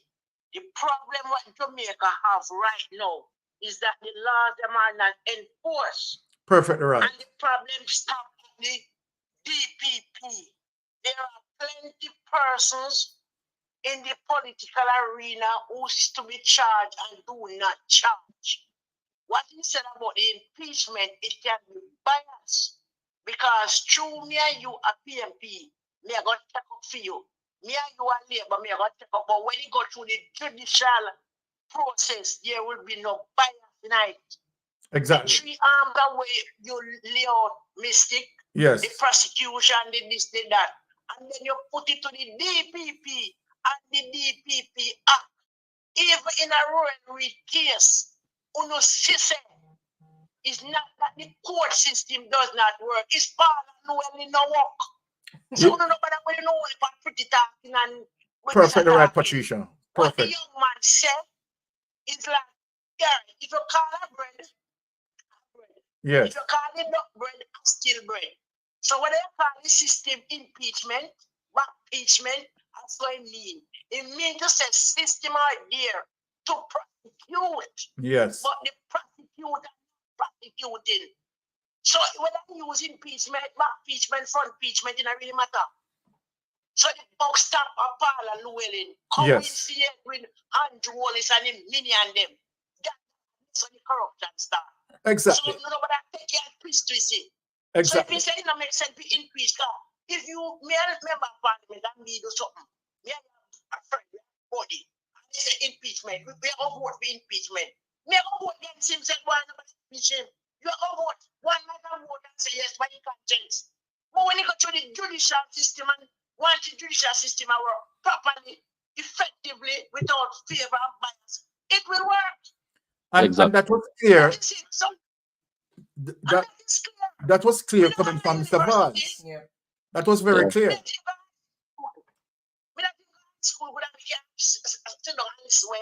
Yes, that is exactly what I would say. Dissect. Exactly. Exactly. Right. So. So and Patricia. And let me say this. Let me say this, Patricia. And I thank you for calling with that. Because what Mr. Vaz was saying, right? He wasn't saying that he disagree with impeachment, right? Room for dialogue as it relates to the impeachment process. Now, in terms of impeachment, the impeachment can be biased, and I do agree with him, because when you have like what we have now, Andrew Holness-led government has 49, right? And the People's National Party has 14, right? I mean, said we did have the impeachment. They are not going to vote without Andrew Holness, even if we did have the impeachment. And that is what Mr. Daz is saying, that it will be still biased along the line. So people, when we listen and we process, then we deliver, but we have to listen keenly and dissect properly. And so then that is the problem. Thank you for calling, Pat. That's why I'm glad for them issue. Because who not get to go way up and so. It come on, just listen. Exactly. And understand. Exactly. It's simple because if right now, if you say impeach Andrew Holness, 14 of PMP can vote against 49. Perfectly right. Perfectly. And the majority will win. Exactly. So if the jury system work the proper way, you investigate him Yes. and find say clean. You put the investigation and you put it to the arrest people Yes. and you submit it to the DPP for charge. Exactly. And when the DPP say yes, charge, then the police will charge, lock him up. Yes. Give bail if we get bail. And the argument done. This long road, sometimes see, I mean I say degree and masters and no good, but street smarter the best one. Well, I mean, well, you understand quite clearly what Mr. Vaz was saying, and Mr. Vaz, right, clearly did not say that, okay, all right, he doesn't agree with impeachment, right? We talk about room for dialogue, and he show you as it relates to, you understand, the disadvantage of the impeachment clause, where it can be biased, and there is no joke that it can be biased as it relates to what we have now. Andrew Holness-led government 49, PNP have 14. There's no member of the Jamaica Labour Party that was going to voted for Andrew Holness to be impeached if there was an impeachment act.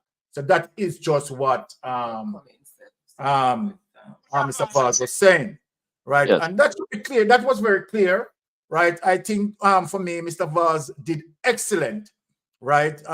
He answered all the questions. He articulated himself, right? And I really give him a 10 out of 10 tonight, honestly, right? I think that Mr. Vaz did quite well and awesomely. That is my subjective opinion, and many people agree with that. Something to Mr. Vaz. Mr. Vaz, good evening. Yes. You respect you, follow you a long time from your baby, so till the turn man, and Roger Clark portfolio. No, I could be your mom probably. What I see this Jamaica turn to the politics. The politics is not like that. This politics is a tribal.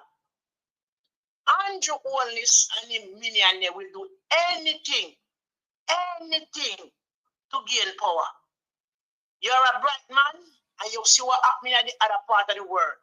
Now to you and all member of parliament to be councillors, PMP activists where have different portfolio, different. I am asking you, please, to be very, very, very careful. Don't even think of shaking their hand at a meeting. If you and them have to have a meeting, Zoom. You hear where Dr. Dancer? God was by his side. You see what happened to Jailan and Silvera?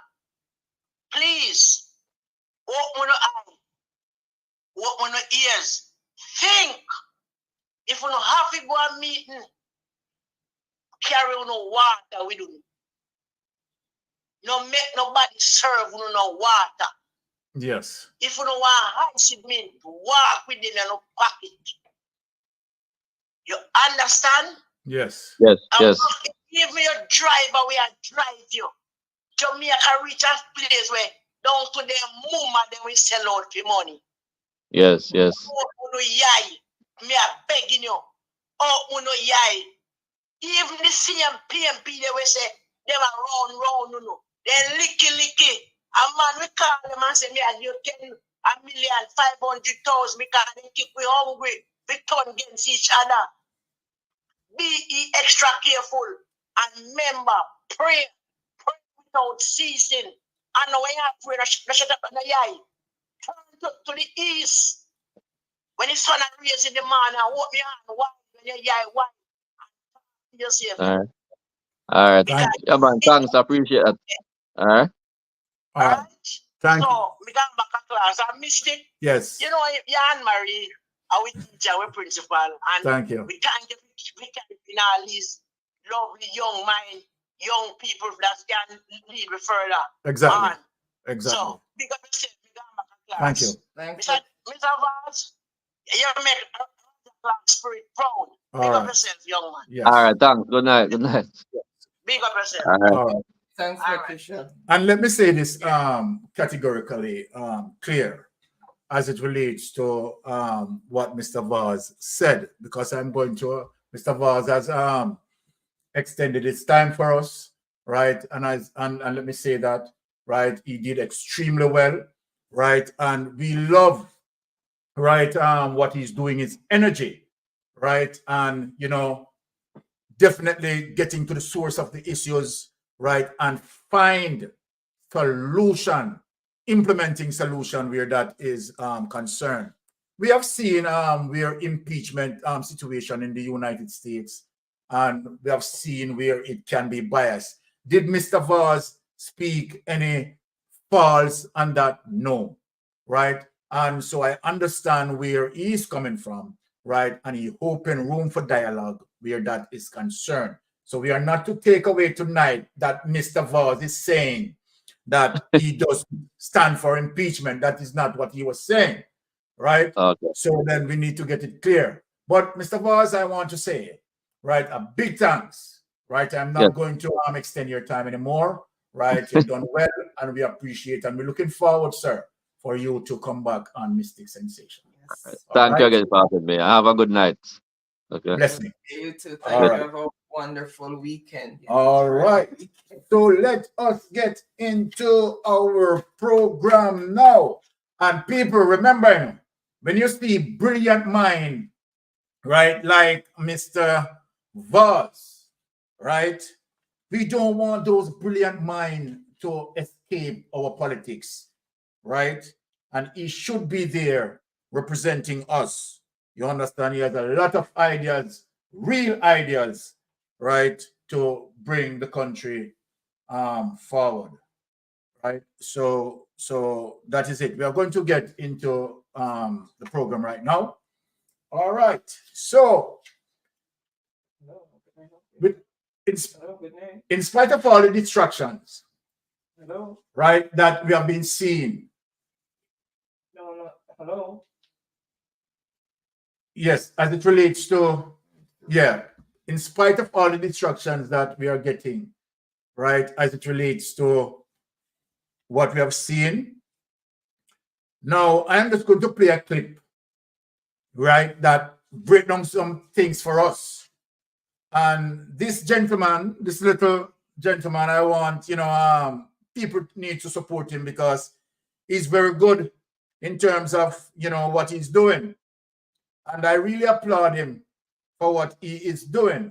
So I was so caught up in terms of his presentation, and most of what he presented, right, is factual. So I'm just going to play it. I'm just going to share it.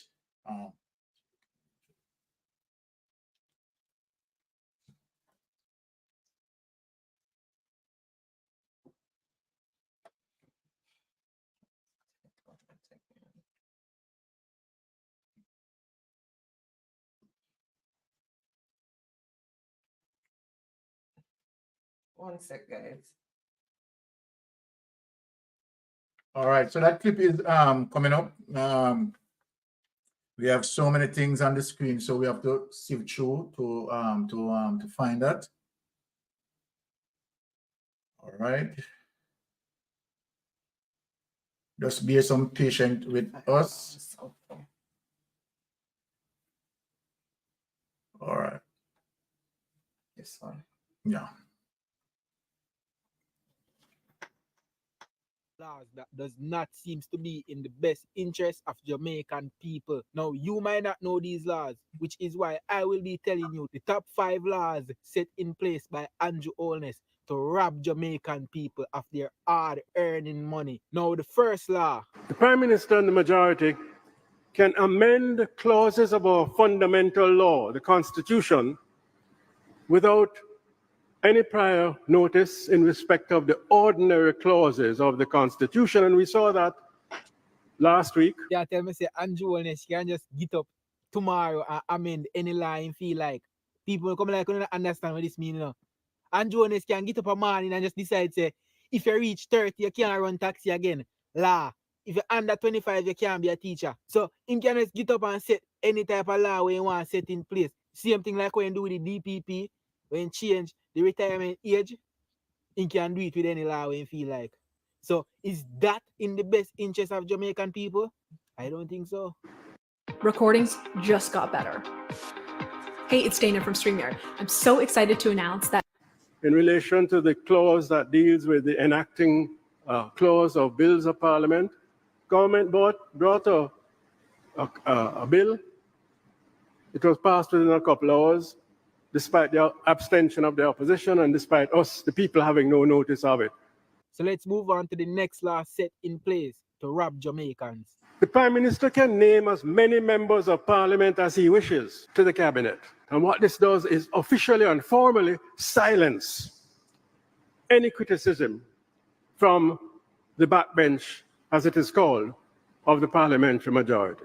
So this is a very big problem, because if the Prime Minister can decide the 40 thief where he want to work beside him, that is a problem, because you have great cooperation between many thieves, which now got any good results. In order for the corruption lesser or less likely to happen, you have to have other members choosing from different teams. You can't just make a government choose who him feel like.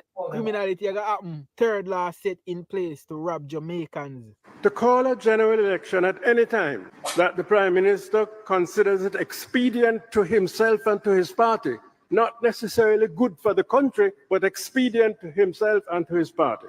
If the Prime Minister anticipates, as happens in parliamentary democracies, that the majority on his side would wish to change him for somebody else in our constitution, that anybody else in his majority is going to move a vote of no confidence in him, alternatively, following that vote of no confidence, he can dissolve the entire parliament instead of handing over, as the majority party would then wish, to his deputy or to someone else. They need to set a set date for this thing for real, because the government deciding when the election should be called, that looks sus, you see me? The election should be a set date. No man is supposed to wait for no man to say, all right, when it will call. Because the government now call it when he feel like he might lose. If you decide when you call the election, why you call the election if you know you're going to lose? All you do, you wait, brother. News pass. Time and things change. So all you need to do. All right. Let us stop that. Before we go any further, let me just take this call. Caller, you're on Mystic Sensation Live. Go ahead. Mr. Vaz left? Oh, yes, he did. He has left. I just wanted that man that called, he did not understand what he was saying. Okay. About the impeachment. Oh, yes. And the clause that they have. It needs to be strengthened, as he said. Yes, and he's correct. So he was thinking. I think he was thinking something else. Yeah. He wasn't thinking straight, or he didn't hear the conversation from start. He heard a piece and he just put it together in his mind. Yes. Yeah. And they have to be very careful. They have to be very careful. The people that hangs around them. Sangster, they have to look at those before. Sangster was killed, and they are going around and going around. It's from the same people. The same people he was killed from. They have to be very careful now. They don't go out and shake hands with Wholeness and his minions. Those people are poisonous. So they have to be very careful. Walk with a little bag with your sandwich, your water, your juice, and your candies. Keep it with you. Don't leave it with anybody. They have to do that. Exactly. You can't trust those people. They're dangerous. They say a drowning man catches a straw. There you go. They are in deep waters. There you go. And they will do anything. There you go. He's saying that they should know when election and all of that. Andrew does what he wants to do, and the minions behind him are just like himself. There you go. He said general election was right after Christmas.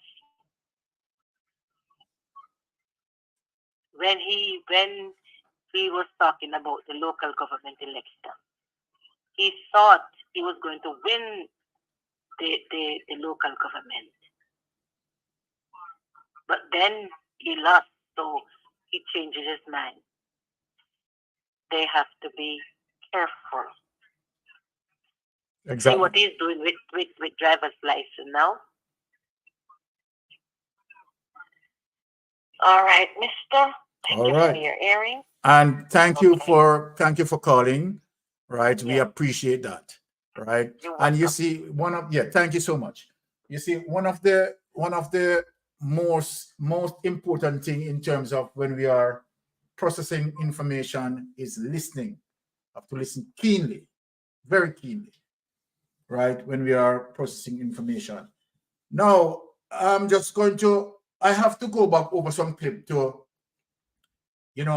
clear up some situation, and as it relates to what we are just spoken about when we talk about the criminal justice system and how I divided the criminal justice system as it relates to the investigation arm, the prosecutorial arm, and the judiciary arm, right? We know that most of our judges in Jamaica, right, they are brilliant judges. Let me say that, right? No joke. The problem that we are facing as it relates to what Mr. Vaz said earlier, and which is 100% right, and I'm going to show you why Mr. Vaz, right, was 100% right. The enforcement is a problem. The enforcement of the law is a problem. And where we have breakdown in Jamaica as we speak, right, and why I support in terms of what Mr. Vaz said, right, is to the fact that, right, the investigating body, right, is not doing investigation according to the law, because Fitz Bailey at the end, right, is a political activist. Now, the Patrick Bailey case, right, Patrick Bailey has not even been investigated.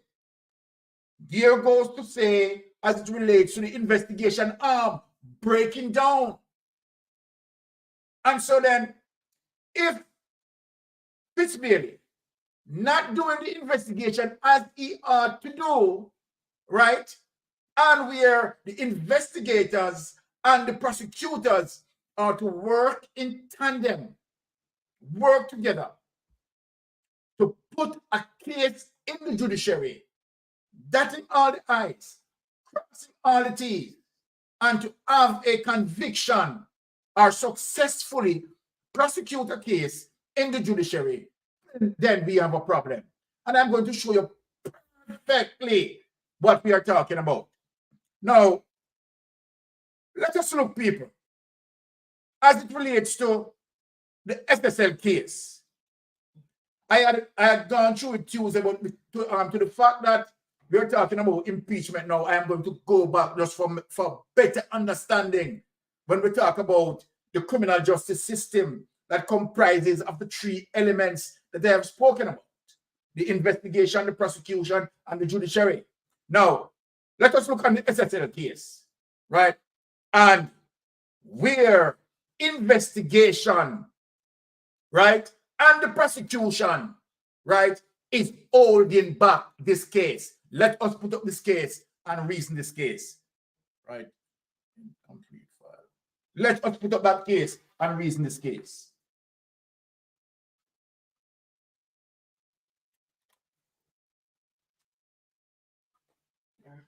Let's move this. There it is, people. Incomplete file. Delaying ruling on further charges in SSL case. Let us have the first case there. The first question. Why is this file incomplete? Right? The investigator and the prosecutor supposed to be working together. These are high-profile cases. High-profile cases. Sorry about that. The Office of the Director of the Public Prosecution, DPP, has clarified that it has not made a ruling on whether further charges should be laid in the Stocks and Security Limited fraud case because it is still awaiting outstanding documents from the financial investigation. Now, that all of that is slackness. All of that is slackness that we have here. This week, opposition leader Mark Golding suggested the office was dragging its feet, and Mark Golding is right. This is what we're talking about, enforcing the law, right? And the strategies being implied here by the investigators and the DPP in relation to the delivery of the ruling, right? Finance Minister Dr. Nigel Clark later stated that he was confident that the office will make a ruling very soon. You know that we can't believe Nigel Clark. He spoke about FBI dealing with this case and he lied. This is what we are talking about. Enforcement. This is what Dwayne Vaz is talking about, right? Enforcement is a problem. However, in the media release on Friday afternoon, Director of Public Prosecution Paula Llewellyn said that there are outstanding documents which are beneficial that have not yet been obtained from the FID investigators. All of that is slackness. How long have they been dealing with the SSN case? How long? Right? Look how long she getting people. She said the first set of documents in the case were submitted to her office in November 2023. And remember now, people, take away that document. Take away that document. Let me explain to the people. Remember now, you know, people, that Andrew Holness, right, and his corrupted minions, you know what they have done? Use his 48, right, to install laws to say that, okay, if the investigation as related to any corruption matter exceeded over 12 months, the case is statute bar in order for him to get away. Look at the corruption, people. So when Mr. Daz came here and speaking on the enforcement issue, he's 110% correct. That's clear evidence in terms of what he's speaking about. Now, let us look at this. I'm going to show you something. Let us get down further to show the people how corrupted the DPP is. And we will talk about the investigator and the prosecutor need to work together to have a successful prosecution in the judiciary.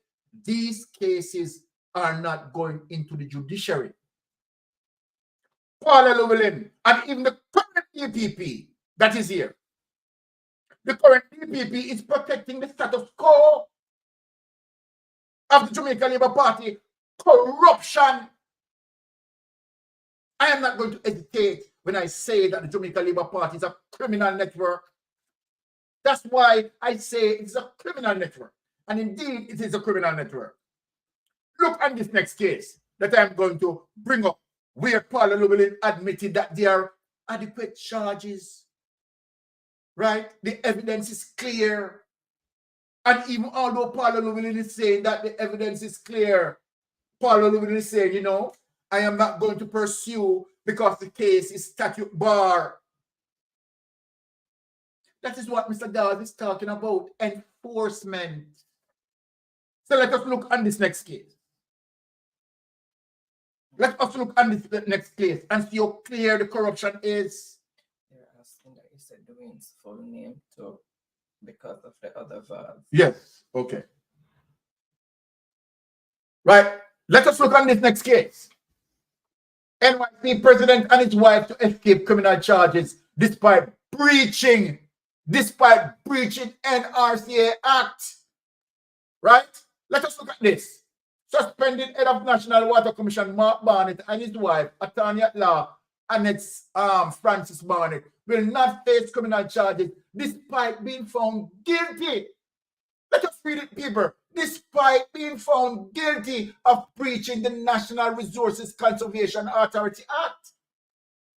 In a ruling dated January 10, 2024, Director of Public Prosecution, Paula Llewellyn, said, though the allegations against the two support the laying of criminal charges against Mark Barnett and Annette Francis Barnett for breaching the environmental permit, which is an offense under the NRCA. The initiation of the prosecution is time sensitive and it has not been initiated within 12 months. Here it is, people. Within 12 months of the breach being identified, the criminal action is now statute bar. Therefore, there can be no prosecution. Take it away. So when I am here, going parallel with Mr. Dwayne Vaz and what he said, right? Which Mr. Dwayne Vaz is 110% correct. The issue that we have is an enforcement issue. The criminal justice system that exists to create checks and balance and fairness. But what we have seen, the judiciary up there, the investigator and the prosecution down there, corrupting the entire system. Right? Paula Llewellyn is there. This current DPP is there. Let me ask this current DPP a question. Have you not seen the SSL case in front of you? You have the SSL case in front of you. So this goes to tell me that you are protecting the status quo of the criminality. That is what you are doing, Ms. Thompson. That is obviously what you are doing. You have the power, as according to the Constitution, to start a case and you can end the case. So then, the SSL case that is on your desk, what are you doing with it, ma'am? What are you doing with it? Well, let me tell you something. I am going to expose you to show you that that is not the way our DPP ought to execute their duty. You are working, Paula Llewellyn, right? And Thompson, who is there now, right? For the people of Jamaica, you're not working for Andrew Holness. So now we have reached a stage now where you have now politicized the DPP's office. That's where we reach. The DPP, right, office has been politicized. So anything that deals with Andrew Holness and his minion, right, you work hard to crush it using static bar, right? And where you in a seminar, you Miss Paula Llewellyn in a seminar, talking how the DPP and the investigators are to work in tandem, you have said it. But when it comes to Andrew Holness, you don't want to work in tandem. Right? You don't want to do that. Now we are going to embarrass you to show you how other DPP work in the same Caribbean here in Jamaica, and knowing that those DPP, they are not using statute bar. They are not using statute bar. Look on this case, Paula Llewellyn, and look on this case, Thompson, right? The system of corruption is a network of criminality. Network. Now, let us look and bring up this document for people to see the evidence.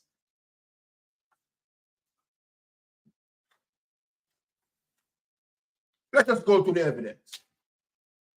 A lot of people, they don't like the evidence. But let us look at the evidence. St. Kitts Nevis DPP, right, filed charges against 9 defaulters under integrity in the Public Life Act, of course, show up the Jamaica DPP that they were worthless and careless, right? We have an enforcement issue here. We have an enforcement issue here. So now show them up, St. Kitts and DPP. Bastier, St. Kitts and Nevis, Director of Public Prosecution. Adelaide Simit has filed charges against 9 defaulters under the Integrity in Public Life Act, taken under the Integrity in Public Life Act, Cap 22.18 as amended. What you mean? Take it out and execute on the 9 of them. You understand me, I said? Definitely do your work, right? 2 public officials have been omitted and 1 extension granted. Per the list published, DPP Smith's enforcement action is a follow-up to an initial press release issued on January 11th. Now let us go into that. In a press release dated February 1, 2024, DPP Smith advised as the DPP, I am tasked with upholding the rule of law and ensuring the highest standard of integrity among public officials. Paula Llewellyn and Thompson cannot say this. They cannot say nothing like this. Let me read it over for them to hear in them ears bell. In a press release dated February 1, 2024, DPP Smith advised as the DPP, I am tasked with upholding the rule of law and ensuring the highest standard of integrity among public officials. Paula Llewellyn can't say that. As of today, the deadline for compliance with the mandatory declaration requirement has passed. Andrew Holness gone 2021, 2022, and 2023. May I try to show you, say, the St. Kitts DPP in a rump. It is with regret that we note several public officials have failed to meet this obligation, omitting an extension from the list in accordance with earlier warnings. Complaints were filed on January 31st, 2023 against public officials who failed to comply. The names of 2 public officials have been omitted from the list below, pending a legal opinion regarding the effect of their resignations and their obligations to file.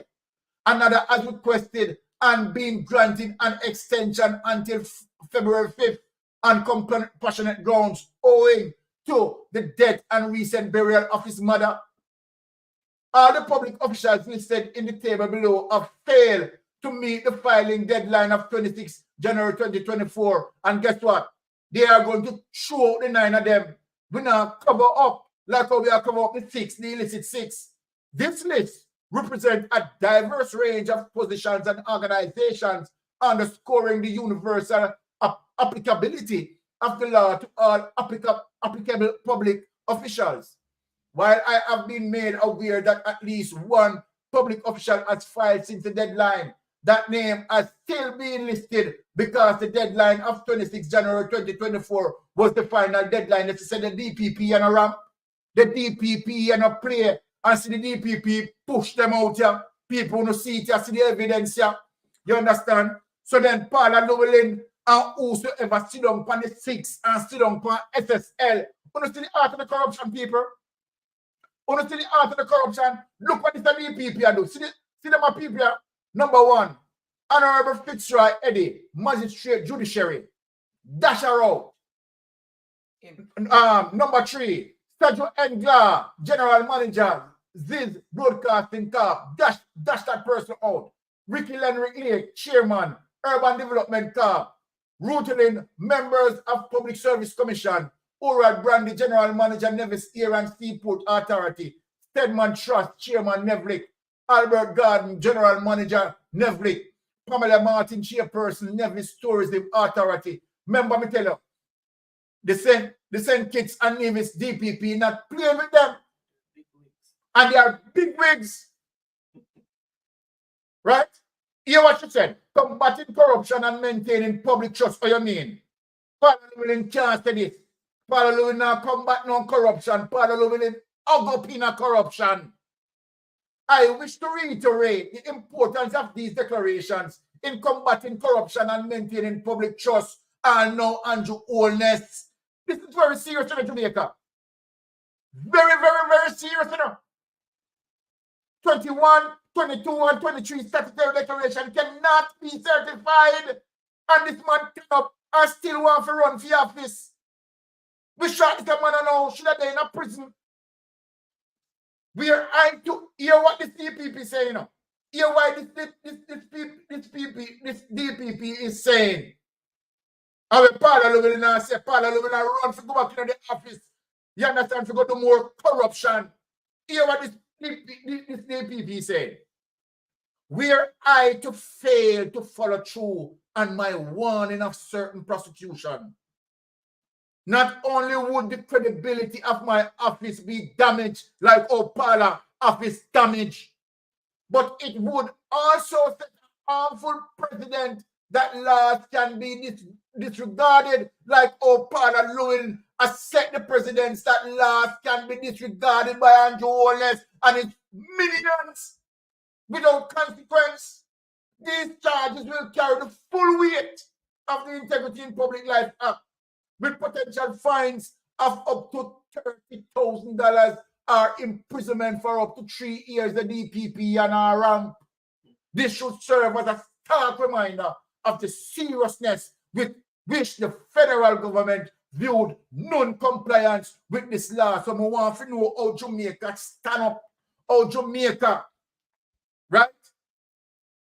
The private sector of Jamaica, the umbrella group of church, and the relevant authority who not see Andrew Wallace statutory declaration for 2021 and 2022 and 2023 cannot be certified.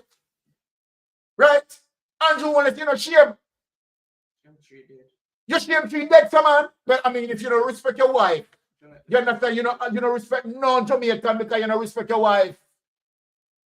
You don't respect your wife. Right? You need to come out of Parliament and leave Jamaican alone.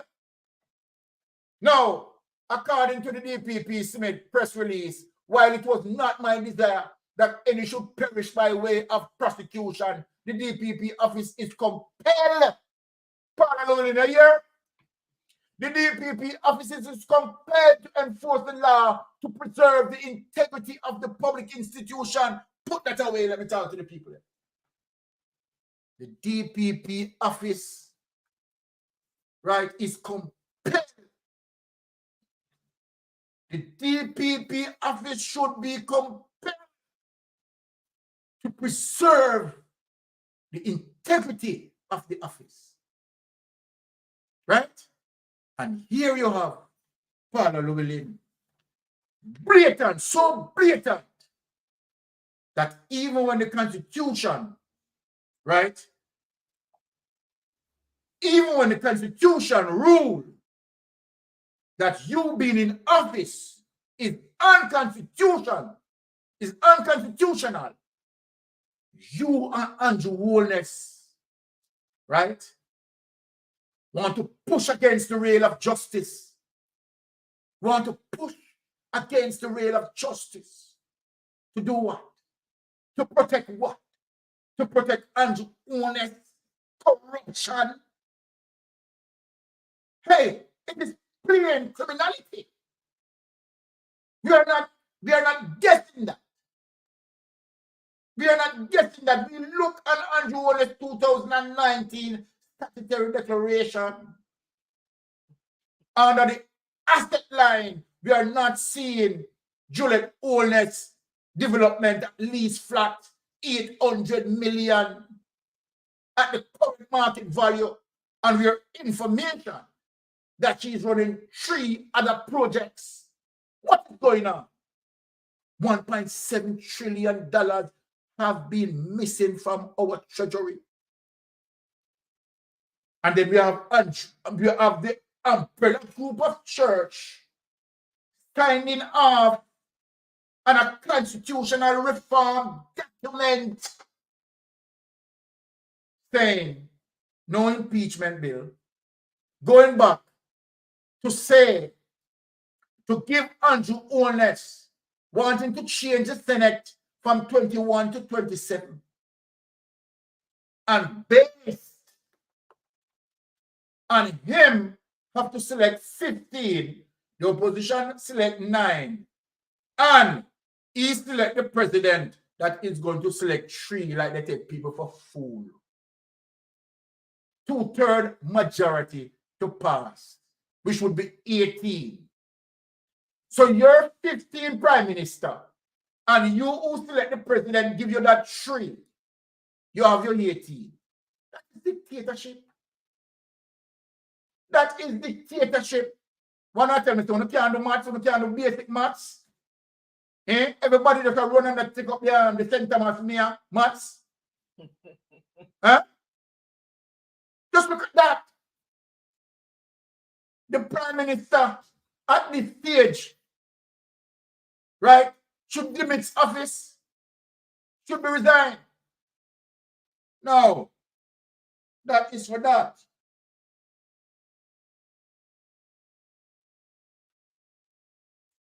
Let us get into more things that I am going to issue the last few clips. And I want to correct Andrew Holness' behavior. I want to correct his behavior. All right. Good night, caller. Thank you for calling Mystic Sensation. You're live. Good night. Good At the night. top of the Constitution, Yes. in my humble opinion, I believe they should leave that alone. And left to when the election comes, and when Mark Golding go in, we change the Constitution if it should be changed. Yeah, I agree with you. Listen, they use the Constitution now for distraction. Exactly. No, Jamaican people who live in Jamaica, the massive way we are suffer, right? The church turn them back from we. The police high command turn them back from we. The JDF turn them back from we. Bureau of Standard turn them back from we. OUR turn them back from we. We no see say we stand alone. So why we not demand say we don't want to no come hold no meat but no Constitution where we can buy chicken back? We no blind, we no deaf, we no dumb. Then turn everybody at Jamaica down to the union. The union you are used to turn up your workers where workers have pay them but then little money. Turn them back against we. We no see that. The Ministry of Labour turn them back against we. The amount of security officers who work for 30 and 40 and 20 and years, and the Supreme Court orders them to get their money. Up till now, security officers not get none.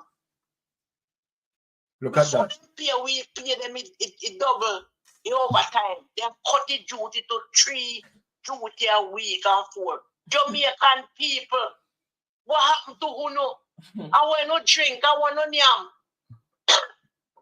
Eh? Where is the Jamaican blood? Where is the blood of Father Tabo Constitution? We never go along with this thing till it on constipation. We don't know what is constipation. All right. This is a grown and a grown and a play and a grown. All right, I'm like a fool. My only making God where I go. Do not sign no more. Exactly. And when I can't be, no go nowhere. All right. This is a distraction What about do you mean? Constitution. It has done constipation. The whole entire Jamaica, exam department, get a buyout. All right. And the massive of people. We tell you how we feel. We feel like when we, like you're in a ocean, trapped. When you look around this pure water with no sight of land, that is where our country reach where we do it. We don't fling with this constitution and put in law, hold the government accountable. Fierce and Joe, make we rally, make we go protest. Love and that. turn up in front of we have to hold the bull by the hand. Exactly. This man come with the distraction and the woman who breathe for him and then he could dust Yeah, we don't want to hear that. Jean Pantan and no do nothing. And Jean Pantan in a jail and melt away. And the people and the person who against it. and live and drink whiskey every night, and tequila, fish belly, uno take God for plating, you know. Every day you got a church, but boy, you preach, you're wicked, you turn against Jamaican people for not, we not do you nothing. We not do you nothing. You was one of our police but we used to look up to.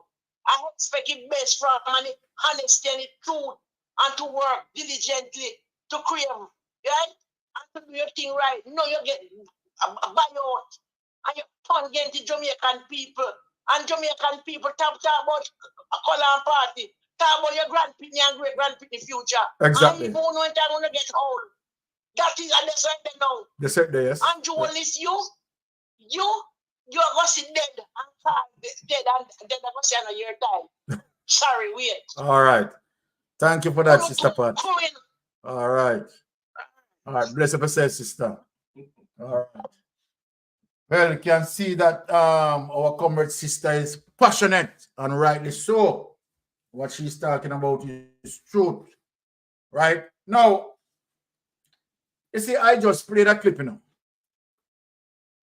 where Andrew Holness, we can find the clip there again before we go back in that documentary, because we just want to show people how he's hypocritical, you know. We don't matter about him telling yes.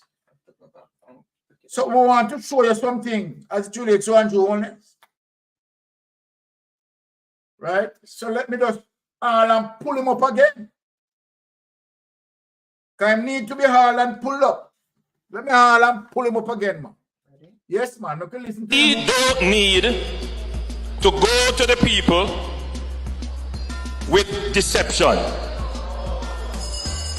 And I tell you this, I gave last year an instruction to the Jamaica Labour Party communication arm that we must reform and revise our communications policy to take out of it false and deceptive information. You will not find the Jamaica Labour Party promoting, circulating, distributing false, degrading, nasty lies about people, programs, policies, or anything. We do not do that.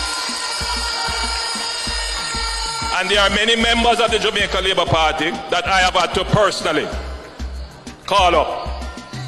We don't need to do that. When they go low, we go. We must communicate to the people the facts. And in this world of social media, where grievance politics and negativity sells, we have to work even harder to make sure that our story is in the forefront of the minds of the voters. That's why I have to and pull him up again. Now, people, look on this line, what Andrew Holness is telling the people. Look on this line that I am going to show without any hesitation. Bring up this clip.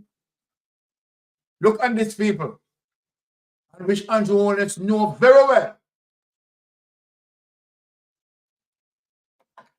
that it is a lie. Knows very well that it's a lie. And we all heard what he just said, right? That his party must not deal with no lies and deception. Let us read. Prime Minister shied some political stakeholders for criticizing JLP's handling of the economy. This is after, right, that clip, you know. This is March 7, 2024, after that clip. And hear the Prime Minister now, people. Prime Minister Andrew Holness has slammed some political connected beneficiaries of FinSoc, who he says exploited the reckless policies of a former PNP administration to ensure their own success, but now pose as business gurus and expert on the economy.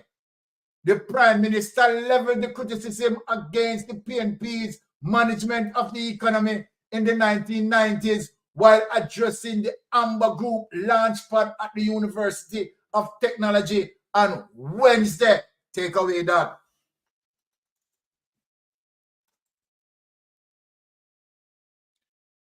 So now, the Prime Minister, right, is blaming the People's National Party for FinSac. Now, the FinSac report has been completed. And if the Prime Minister was truthful about FinSac, the Prime Minister would have released the report. Now, you have got your moment, right, to prove to the populace that, okay, it is because FinSac. The report has been completed. Why you don't want to release it? Why you don't want to release it? Now, let me show the people why you don't want to release it. Because we have the evidence. People, this is why he doesn't want to release it. Look at this, people. This is the reason why he doesn't want to release it. Let us look at this.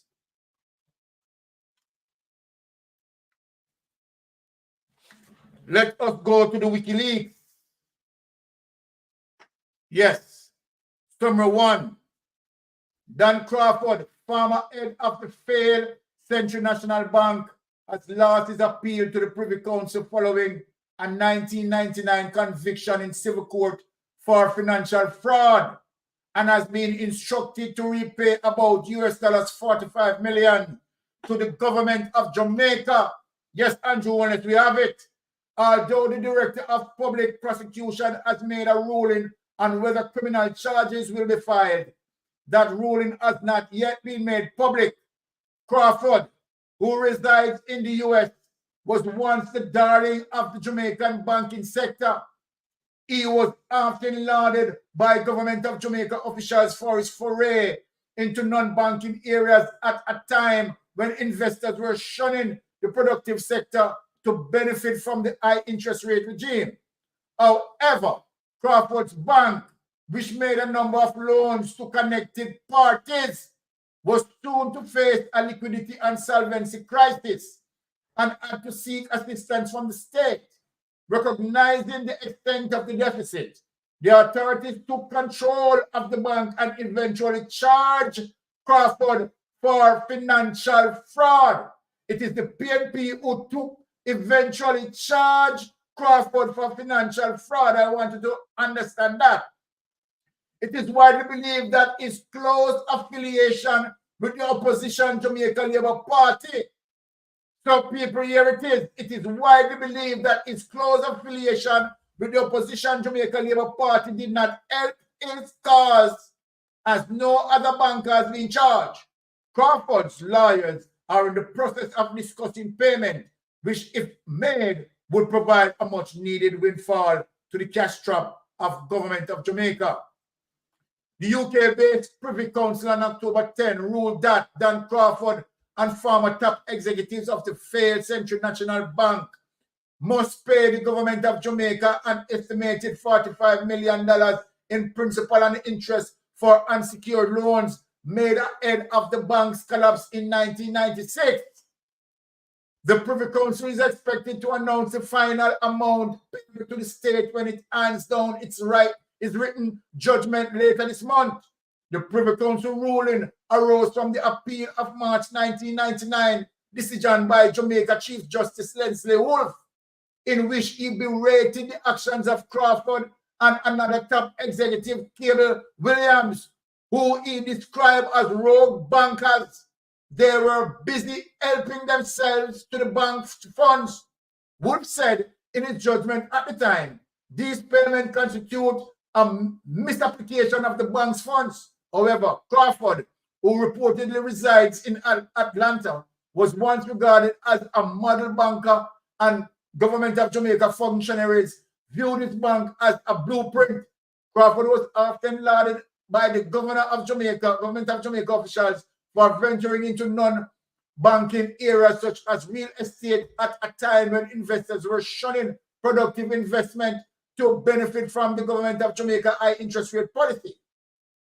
Ironically, people, It was Crawford's foray into non-core activities, which was partly responsible for the bank's demise, as a number of unsecured loans were made to connected parties to finance these investments. In particular, the bank made loans to companies owned by Crawford, his mother and former opposition leader and Prime Minister Edward Seaga. Let me read back that over. Let me read back that over. In particular, the bank made loans to companies owned by Crawford, his mother and former opposition leader and Prime Minister Edward Seaga. Take that away.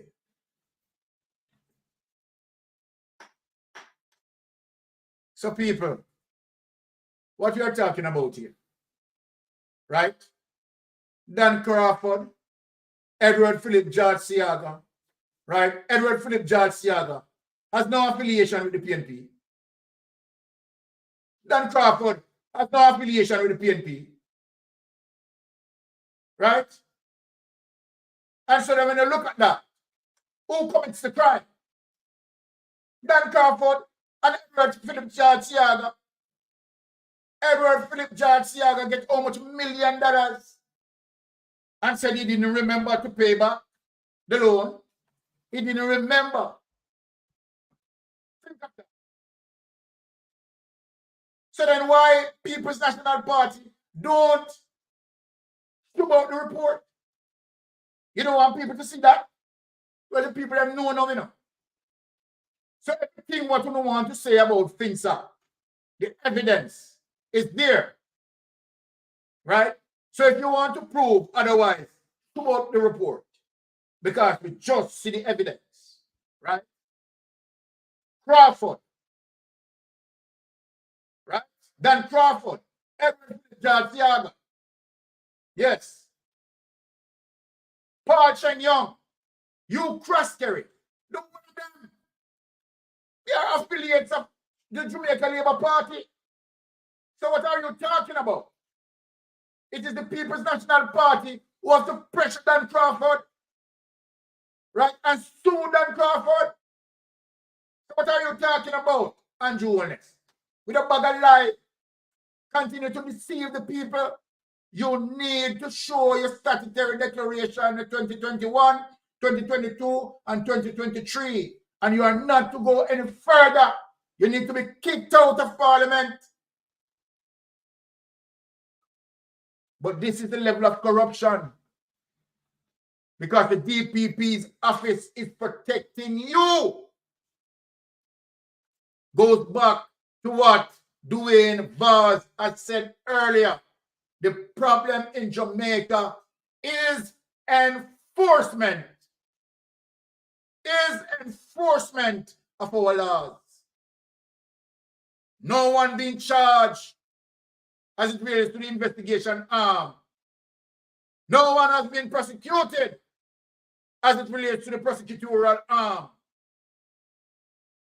Right? The DPP has too much reign of her mayhem, destroying Jamaican people as a result of corruption. A DPP that is fully compromised. Right?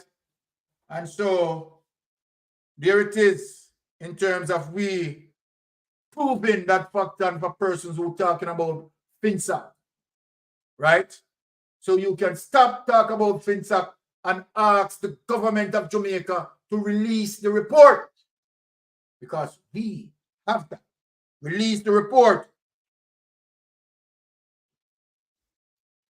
And so this is where, you know, I'm going to hand over to Wifey as it relates to persons who are waiting for Jeopardy. Right? So without any further delay, I am going to hand over to Wifey. But there you have it, people. So whenever you hear Andrew Holness and his minions talking about the FINSAC report, right? It is the People's National Party who pressure them and charge them, right? It is the Jamaica Labour Party who is guilty to execute the damage of FinSac. And that's why Nigel sit on it and Right? And that is one of the reasons why Nigel Clark sits on it and don't want to release it. Just like how the DPP sits on the SSL case and don't want to charge anyone of their associates. You understand the criminal network? There you go, the enforcement problem that we're having, right? So without any further delay, right, I'm just going to hand over to you, wifey, for Jeopardy. All right, there you go. All right, thank you so much as usual for that insightful discussion. A lot of food there for thought and a lot of information that was disseminated. And again, a big thank you to Mr. Dwayne Vaz for coming onto the program, and really appreciate what he's doing in his constituency. And he's, such as people are saying, a very brilliant man, very articulate, and he knows what he's about, and he knows what he needs to do to help the Jamaican people to move forward. Florence is saying, Mystic, I love you for your work. Thank you so much. Thank you very much. Baron is really appreciative of that. And again, thank you guys so much for tuning in. Really appreciate everybody who's here. I know you could have been elsewhere, as we always say, but you choose to be with us, and we do not take that for granted. Andrew is saying, agreed, pure corruption. Jamaica's dominated by corruption. Left, right, and center. Exactly. Everywhere you turn, it's corruption, corruption, corruption. All right, so guys, we are going to get into Jeopardy. Remember, we are playing for credit. We're playing for credit. So the first, we are, one sec, guys, one sec. Have a good night. Yes, it is.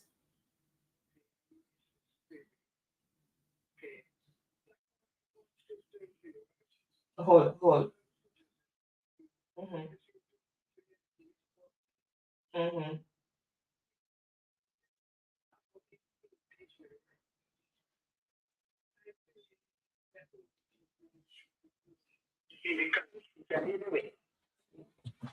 Even if it doesn't work, it's supposed to be in there.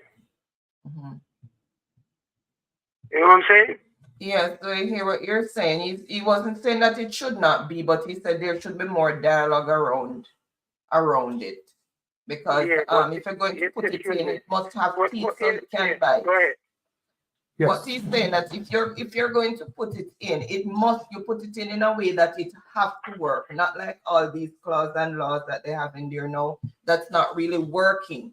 So there needs to be more dialogue. So once the Constitution is cemented, then whatever is in there is going to work for everybody.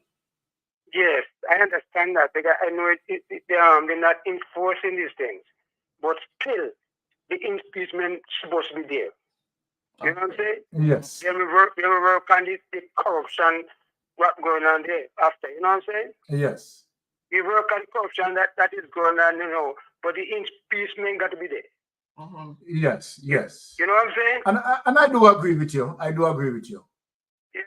Yeah. You guys do a good job, you know what I'm saying? Thank you. Thank you. Yeah, man. I'm one love for you and your wife. Same to you, my friend. And everybody on the planet. Thank you. Yes, I'm going back to listen, okay? All right. Okay, thank you. Okay, good night. Okay, night.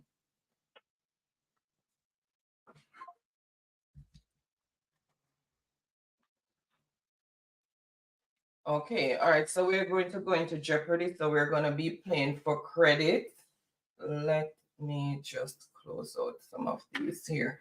So the question is going to be in the form of a statement. You answer in the form of a question. If it's a place or a thing, then it is what is, and then the answer. If it's the name of a person, then it's who is, and then the answer. And the person with the most points at the end of the night will get $1,000 credit, Digicel, or Flow, and then we will have 4 runners up of $500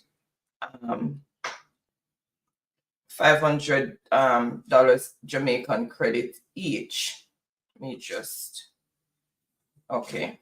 All right, let me just get rid of the logo so it is out the way. All right, so tonight's topic, we're still on civics and specifically law. So civics law, 2 categories: characteristics of persons, pertaining to government, and fun facts. So those are the categories for tonight. So what I need persons to do who are going to participate is throw out a category and for how many points. And that's how we're going to start. And the person who answers the question correctly will choose the next category until the board is empty. So once you get the answer correctly, then you get to choose the next category, and we continue like that. So somebody throw out a category, and then we will start.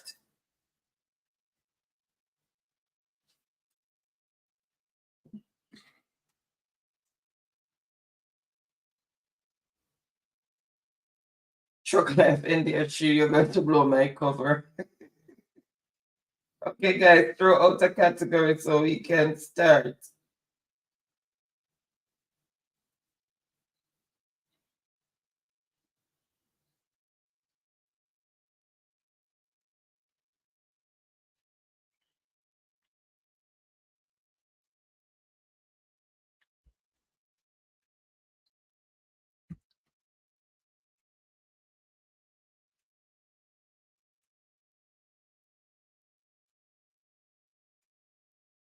Okay, Birkin, okay, all right, I see persons are throwing out. Now let's see who first put out.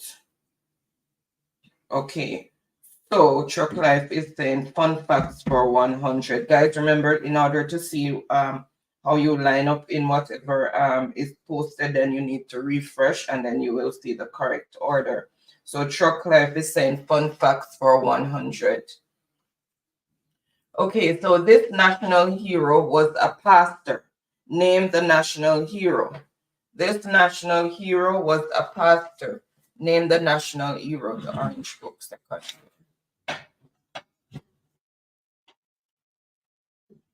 And the black pen, please.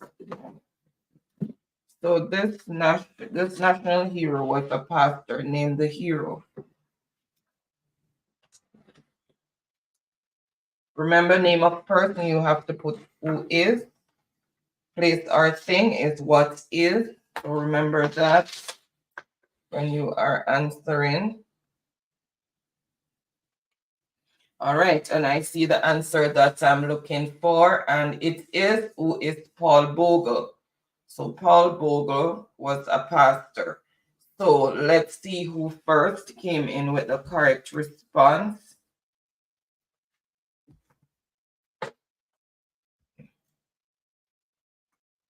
Okay, let me refresh so I can see the order in which the answers came in. Ricardo, for 100 points, who is Paul Bogle. Then Truck Life, okay, Monica, but you have to put what, who is. Megawatt, but it got Paul Bogle, but some people put what instead of whom.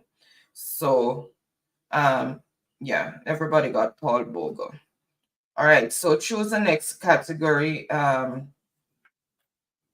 Ricardo, and for how many points?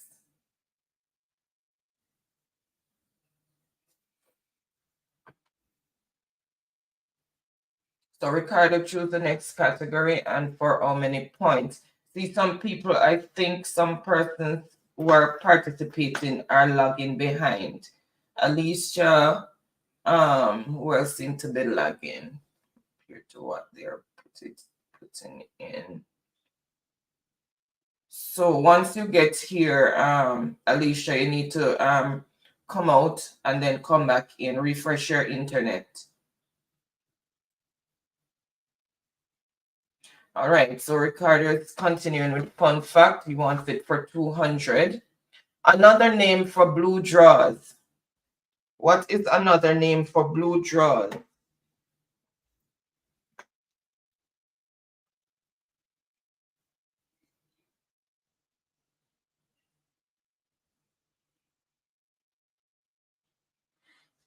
Another name for blue draws.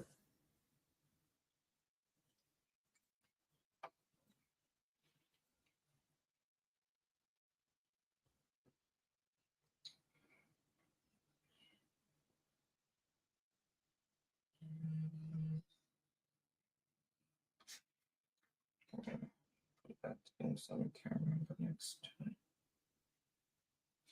All right, I see the answer that I am looking for, and it is what is Dukono. So another name for blue draws is Dukono, and I see some people put in Thai leaf as well. I forgot Thai leaf is also another name, but the most common one is Dukono from the African word. All right, so that is for 200 points. So let's see who first came in with the correct response. Megawatt volts. The spelling for Dukono, trust me, everybody I got spell it the way of them, because not even me don't know if it's spell it. We just spell it how it sounds. So we just spell it how it sounds. So let's see who came in with the correct responses. Now I know what I Dukono they put in here. So first on the board with the correct response is Truck Life.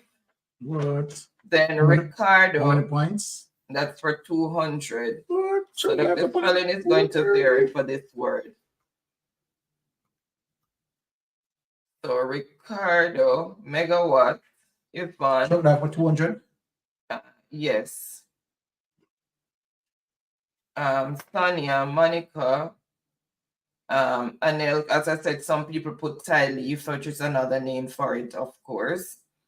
People call it Thai leaf. Burkina, sorry, that's the kind of name. Jaro, welcome. Dukono. Jaro, big up yourself. Lawrence, Concern also came in with Dukono. Tasia, welcome. So came in with Dukono. Okay, so it's continue.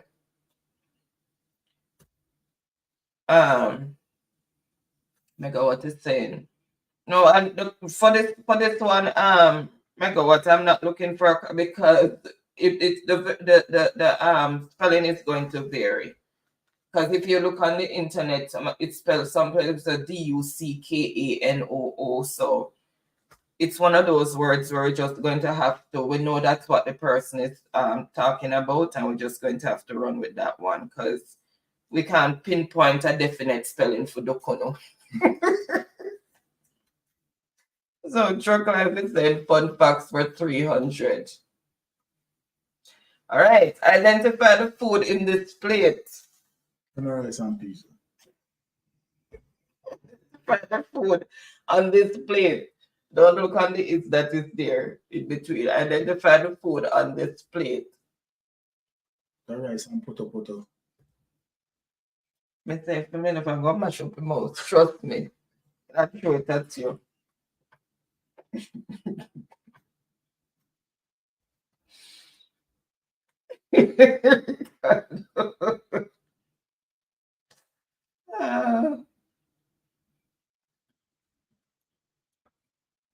Identify the food that is in that plate.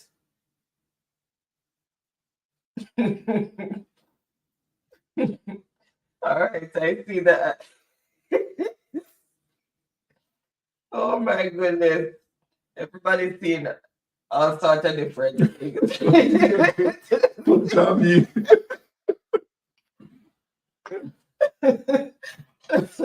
I see the answer that I'm looking for, and it is, what is rice and peas? Rice and poto.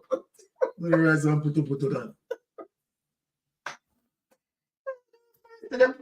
Oh man, just say it was full of coconut milk. Like a poto on peas. For poto on peas. 300 points.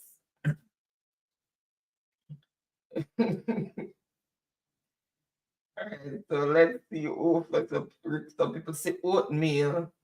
All right, so it started right there. Ricardo, what is rice and peas for 300 points? The rice and peas. Ricardo? Stun. You will go have to get that in.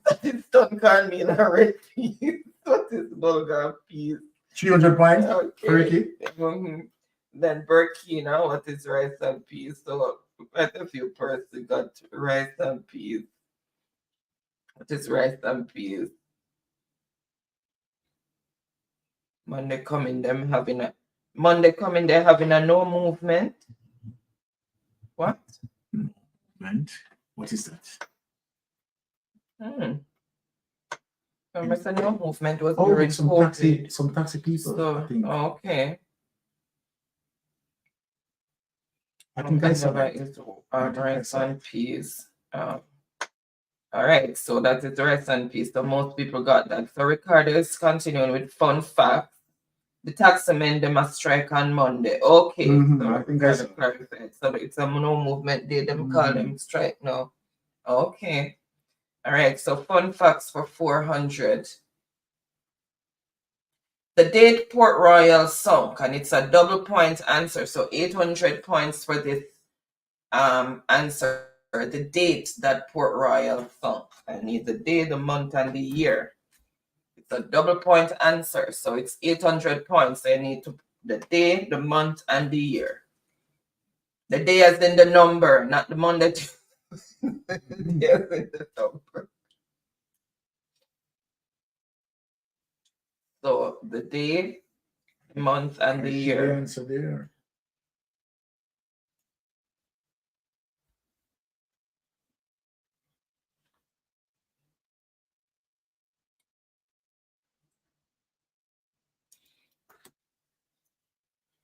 Remember, I need the day, the month, and the year. It's 800 points, people. It's double point answer, so you have to put it in full.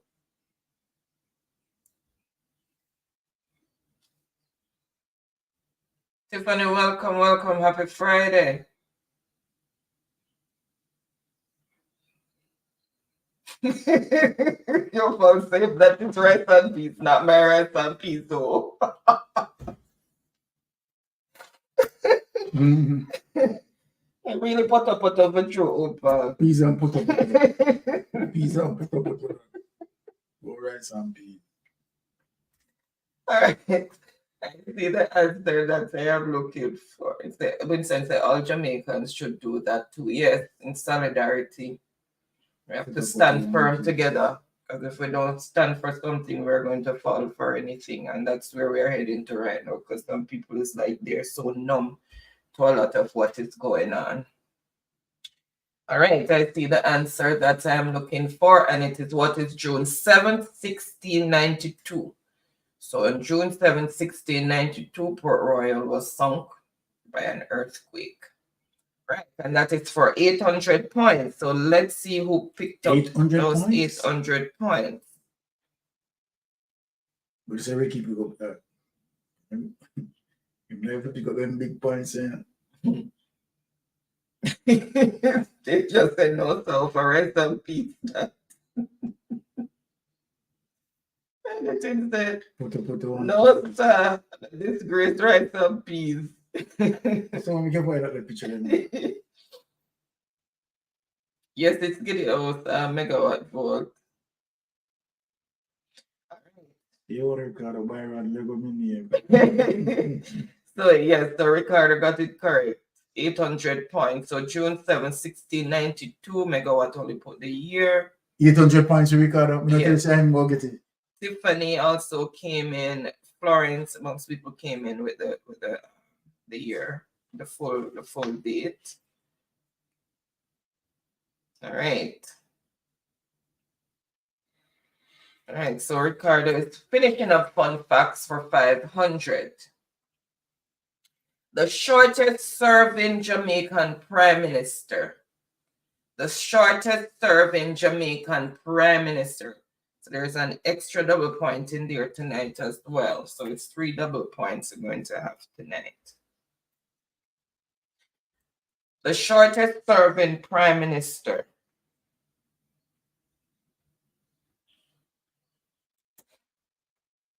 And that is for 1,000 points because it's doubled. The shortest serving.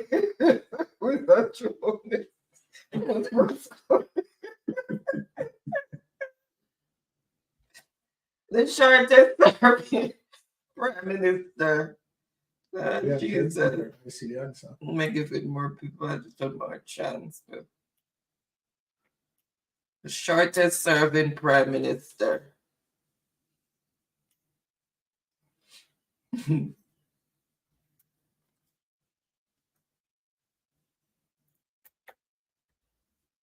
All right, I see the answer that I am looking for.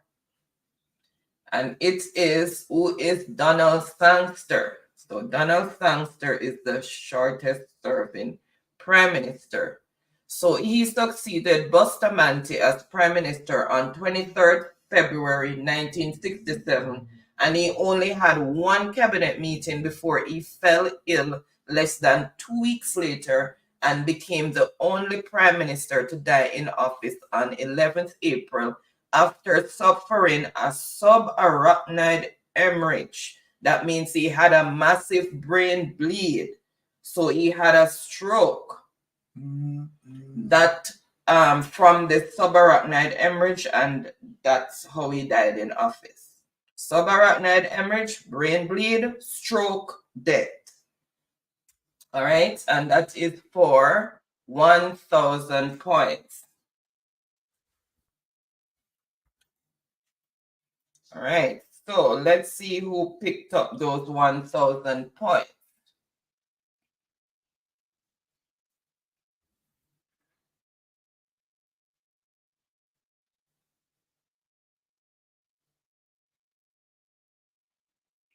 Okay.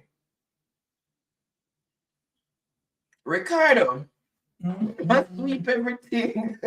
1,000 points. 1,000. So Ricardo, then Monica, Anela,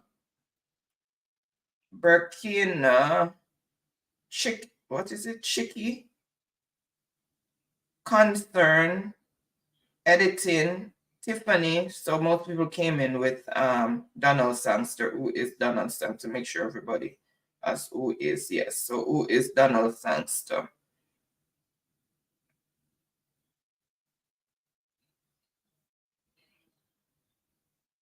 All right. Good night, Yuna. And you are welcome.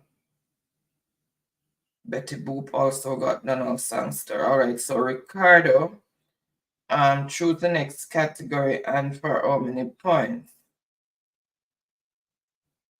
Ricardo, what? Miss Anne, why so much civics up there? I am learning. We're all learning together. Civics is very important right now because we need to understand. How politics work and how governance work.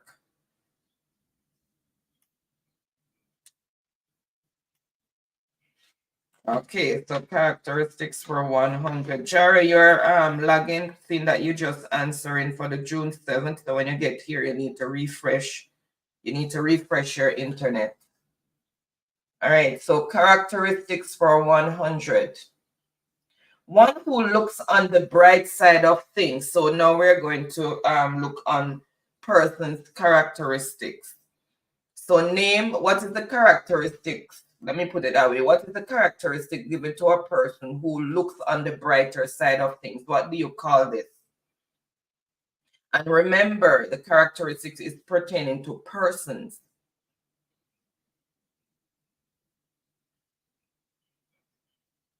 So it's pertaining to persons, characteristics of persons. All right, so one who looks on the brighter side of things.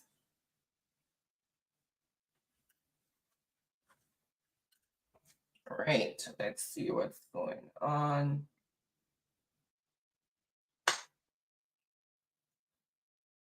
All right, I see the answer that I'm looking for, so I'm not going to delay, and it is who is an optimist. So an optimistic person look on the brighter side of things. When everybody else is cloud and doom and gloom, they always find some positive to talk about or to look into. Always find something positive, and even out of a negative situation, they try to find something positive. All right, so that's it for 100 points.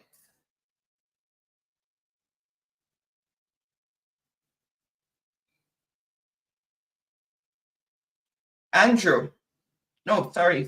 Let's see. He has a correct answer, but it's what is. We have to get who is. All right. So still Andrew. Who is optimist? Still Andrew? Mm-hmm. Much points? 100. Okay, for Andrew. Mm-hmm. All right. Tiffany. Most people get optimist, but just put what is instead of who is. Okay. And the score as it is, Andrew on 100 points. Truck Life, 200 points. Ricardo, 2,100 points. Oh, Pastor Ricardo, your phone have 1% battery. Go and charge your phone and come back. Right. All right. And that's how the answer came in. Yes, you corrected and still got it. So good. All right. So choose the next category and for how many points, Andrew? What did Tiffany say? Tiffany. Yes, Tiffany, I can just clean up the board. Okay, characteristics for 200 says Andrew, one who has an irresistible tendency to steal. One who has an irresistible tendency to steal it, then can't help themselves. So with a thief, they just can't help themselves.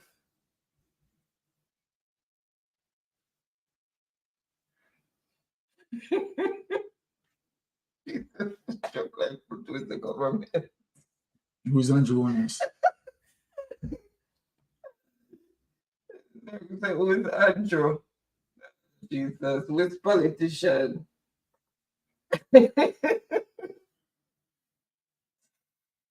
Lord.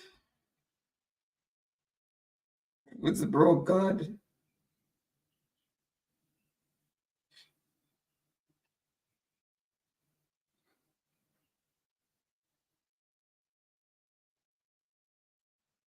Right, I see the answer that I am looking for. Oh, Daniel, so just waking up. Blessings, Daniel. Welcome, welcome. Like you got some good rest. Need to get some for work in the morning. All right. Who is a kleptomaniac? So a kleptomaniac can just can't help himself. You take the coffee out of your tea. The milk out of your coffee. And then just can't help himself. So kleptomaniac. And that is for 200 points.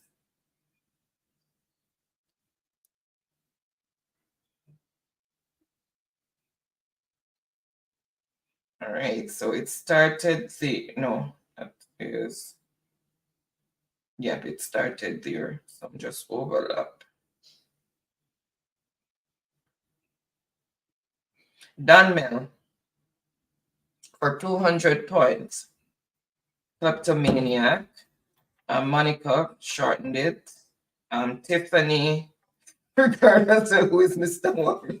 Done it. Oh, Jesus. Concern also got it, but just the spelling. Niche. Burkina, editing, Teja, Ricardo, Florence. Those people got it, but it has to be who is. All right, so Donmel, choose the next category and for how many points. So everybody avoiding civics like the plague, but you still have to come to it.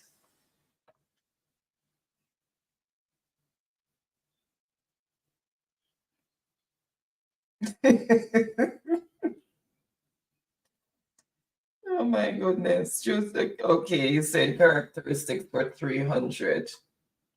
One who dies for a noble cause. A person who dies for a noble cause. What do you call that person? A person who dies for a noble cause. But they're not doing that these days.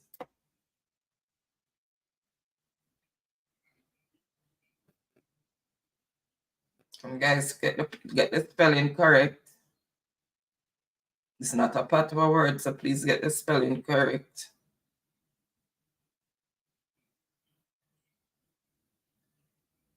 And remember, it is who is.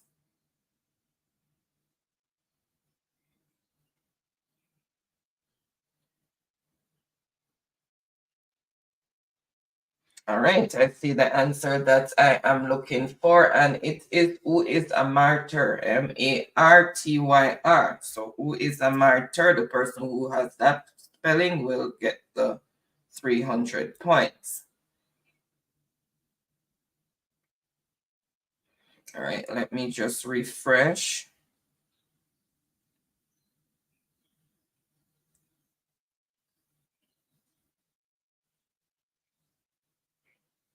Tiffany, 300 points. Then everybody have martyr, but just the spelling is a bit off in most cases. Done it. Ricardo. Tiffany, 300 points. Burkina. Florence. Tisha. Okay. And that's how the answers came in. Monica. Okay. All right. So choose the next category. Oops, sorry. Let me release the board. Choose the next category and for how many points? What's not fair, Andrew? So the score as it is, Andrew on 100 points, Dan Mellon Chuck Life 200 points, Tiffany 300 points, and Ricardo 2,100 points. Welcome, it's me, Olix. Thank you so much for tuning in, and thank you so much for inviting Olix, Tiffany. Really appreciate that. Tiffany said, Angela got my blows. All right, so Tiffany, did she choose already? Choose the next category and for how many points? Just make sure I didn't miss it. Okay, keeping it at characteristics, so 400. One who runs away from justice or the law. One who runs away from justice or the law. What do you call that person? I don't know. A sprinter. One who runs away from justice or the law.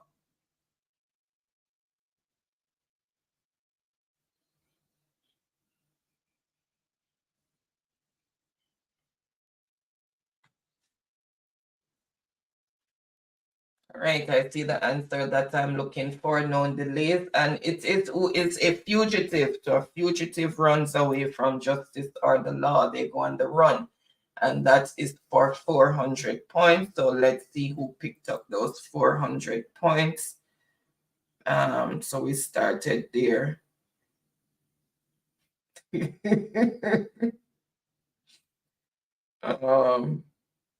Truck Life. Truck Life for 400 points. Then Ricardo, Andrew, Florence, Anella, Niche, Concern, Rel, Monica, Tasia, Burkina, and Danet. I've got the E there. Okay, Truck Life is finishing up characteristics. One who looks on the dark side of things. One who looks on the dark side of things. No matter how bright everything is and look good and nice, them always find something wrong. Rusty. Them always find something wrong.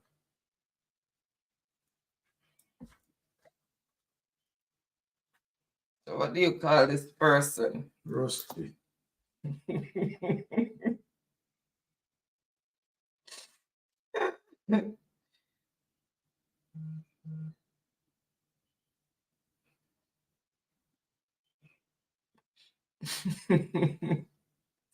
All right, I see the answer that I am looking for, and it is who is a pessimist. Yes, a pessimistic person will find everything wrong.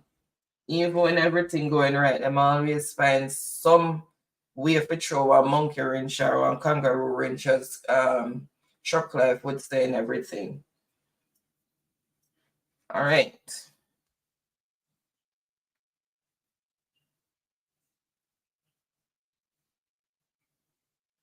Ricardo, pessimist, for 500 points.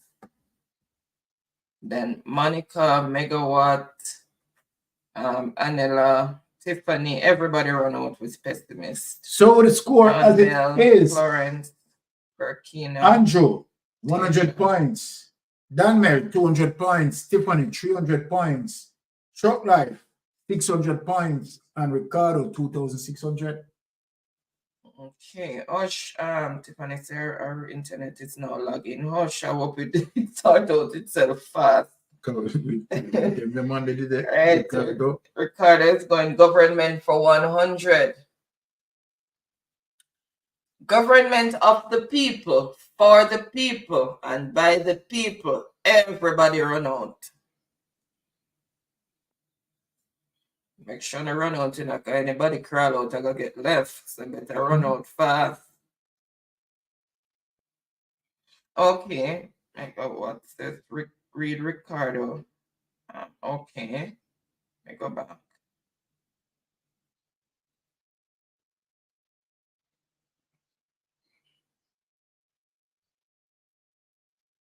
Yes, he was correct. He's correct, Megawatt. Who's the pessimist?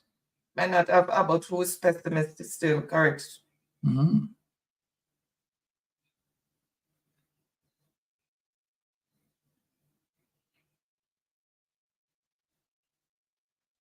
Okay, so everybody run out Panda one day. Megawatt. What's in the word? Oh my goodness. All right.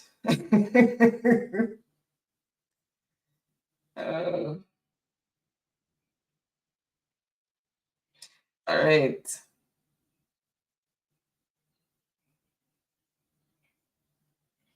All right, I see the answer that I am looking for. Oops. Wrong thing. So what I meant to press. So what is democracy? Democracy is government of the people, for the people, and by the people. So that is a democracy. All right, so let's see who first came in with the correct response.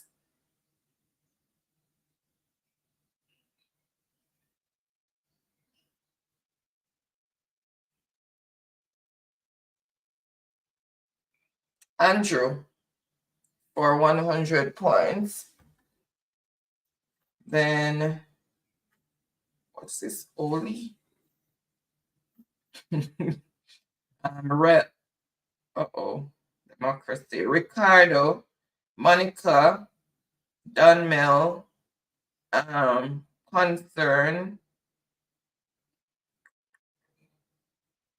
All right, and that's all the answers came in.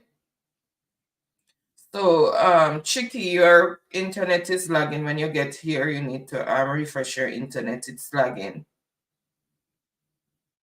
I know, Megawatt. Burkina. All right, Andrew said, who just, oh, yeah, Andrew got it. Andrew is saying government for 200. So 200 pertaining to government. A radical change of government. What's the term? A radical change of government. What do you call that? When it's the change of government, it's done radically, not by vote.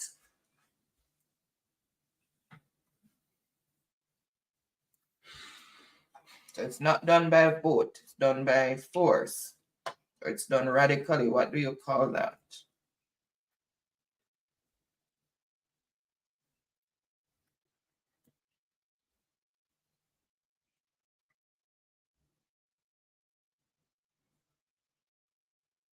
Welcome, welcome, David.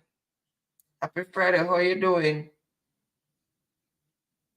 Hope your grandmother's funeral went well. May her soul rest in peace. Big up yourself, David. My condolences.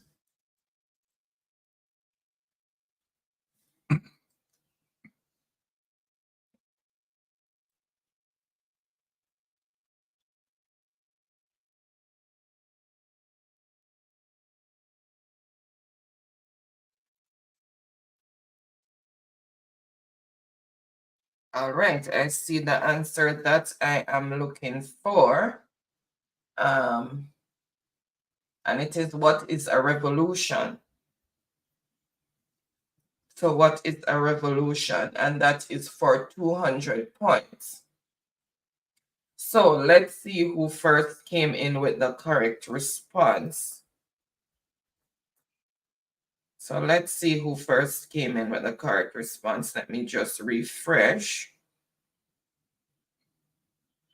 So it started there. Ricardo, go down. We can't even get out of the starting gate. Oh, you megawatt. You have to be quick. You have to have Olympic fingers and alien Wi-Fi.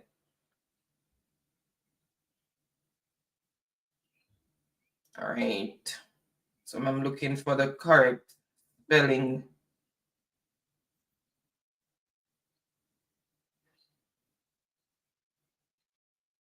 All right, I see Oli. Let me just go back up, make sure.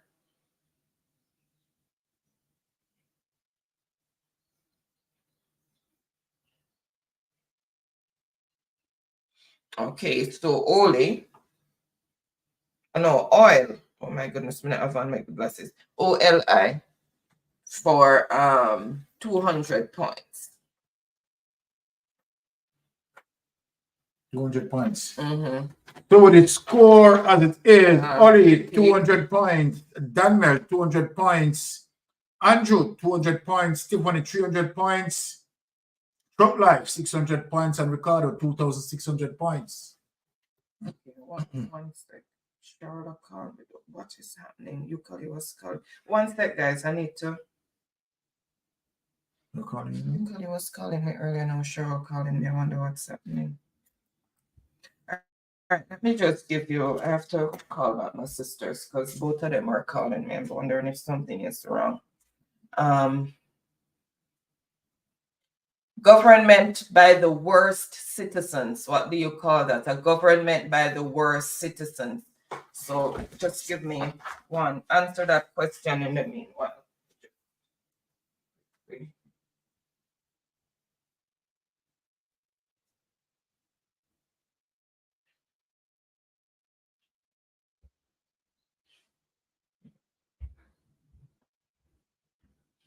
Oh my God. Oh. Mommy had a stroke.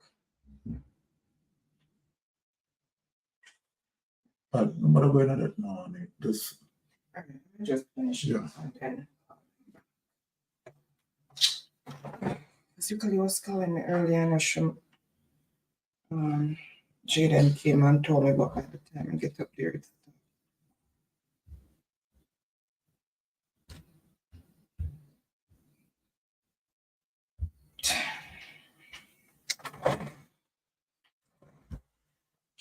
all right.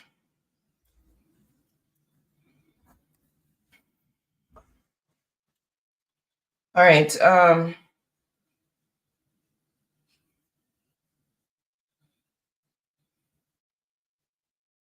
Oh, thanks, Megawatt.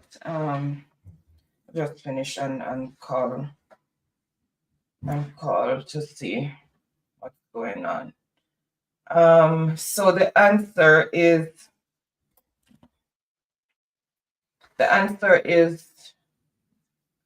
what is kakistocracy?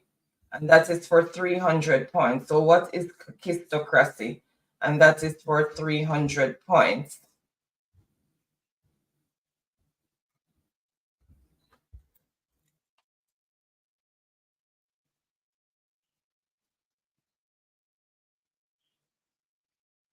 It's the kleptocracy, and that is how many persons on the board so far? 3 and 3, 6. All right, so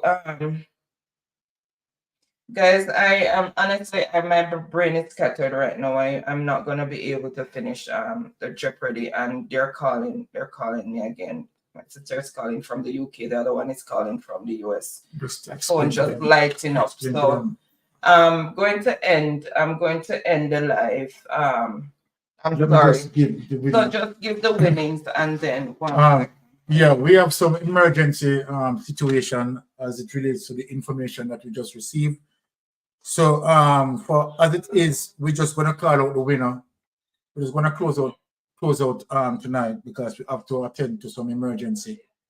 The top 5 that we have to call out is, let me just do the top 5 and call it out for you. Because we have to deal with some emergency situation right now. 2, 3, 4, 5.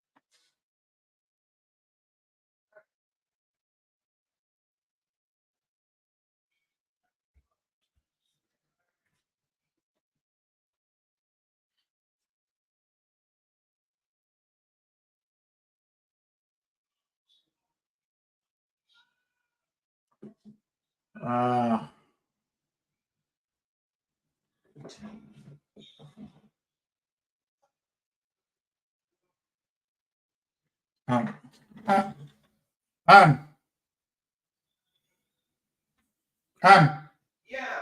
I'm just gonna come up ask one more question because 3 persons tied up, and let us finish. 1, 2, 3 persons tied up for 200. How many persons on the 6 and 3 persons tied up for 200. So you need to ask just one more question. Okay. And just close out the winner. Okay. All right, let me just put, pertaining to government. An officer appointed by the government to receive and investigate grievances of its citizens against the administration. Double point answer, and that is for 800 points. Yes. So what do you call this? Just ask Andrew, Daniel, and Ali because it's tied up on 200 points. So we just need to close down this quick and move. Okay, so Andrew, you said? Yeah, Daniel and Ali. Andrew, Daniel, and Ali. Yes. One of you, 3 of you. Whoever first answered this question get it.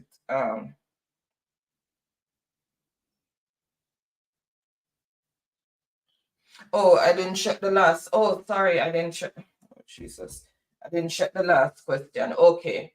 Yeah. What you're saying. Okay, check the last question. Yes, I didn't check the last question. All right.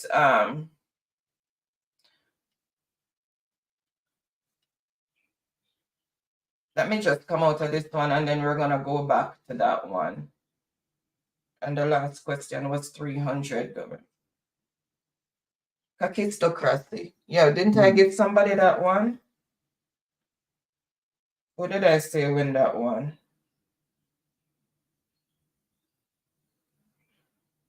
One sec. I guess not.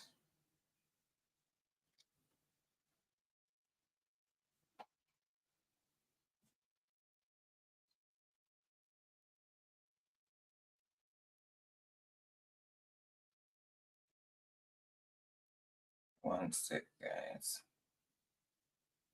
Oh, we didn't give anybody that one, I think.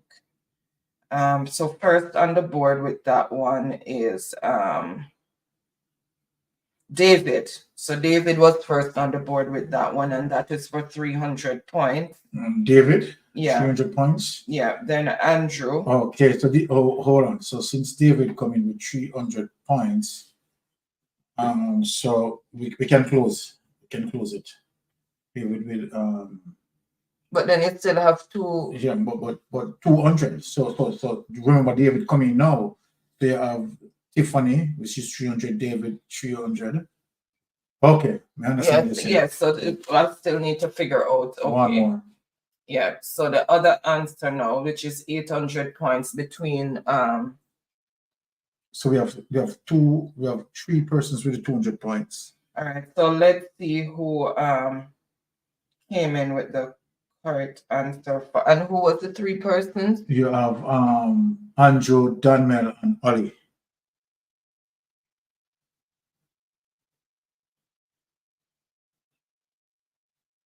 All right. So first on the board is Donmel. And that is for 800 points. So 800 points to hit is going to put somebody else out of their spot. And further down. So 800 points. 800 points. So what did he have? 200? Daniel? Yeah. So he has 1,000. The lineup would be incorrect. Yes, I got it. All right. So Donmel got that. Okay. So Donmel. So who is the ombudsman? Sorry, I didn't release the. So who is the ombudsman? And then Florence.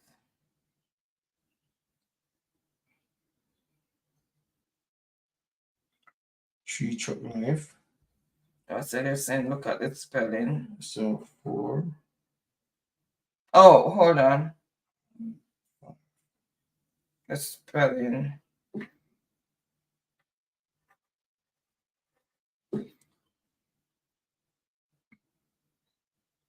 Okay, sorry, it's Monica.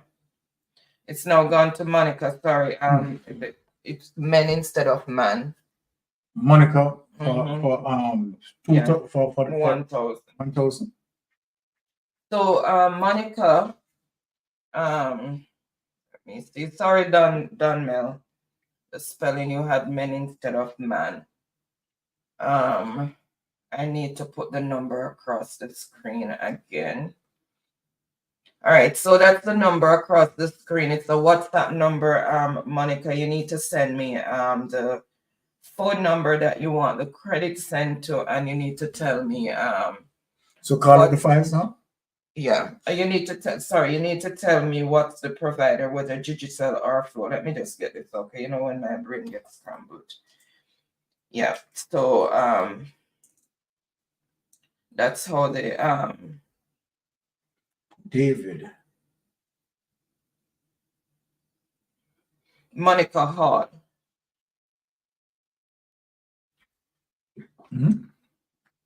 It's Monica Hall. So David did you get 300 points? Did David get 300 points?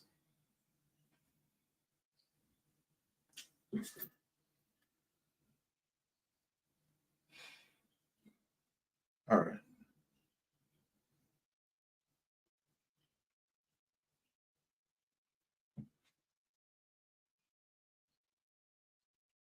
No. Chat is minimized. Okay, it start there. So for the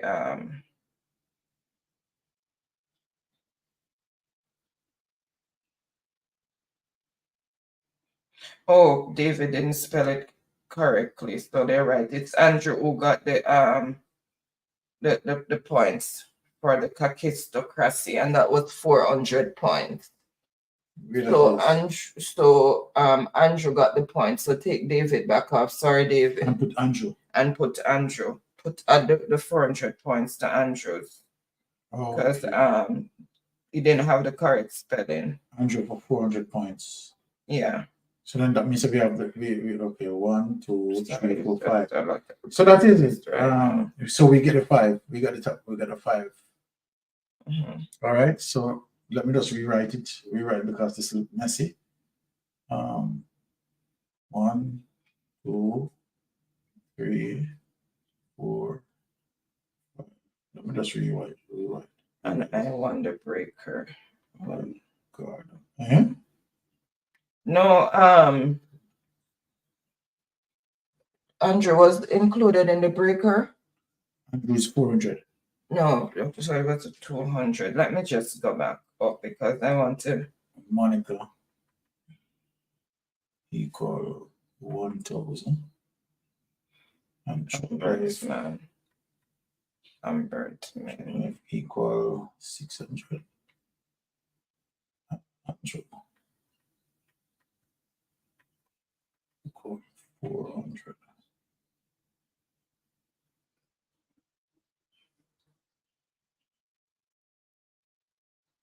And Tiffany.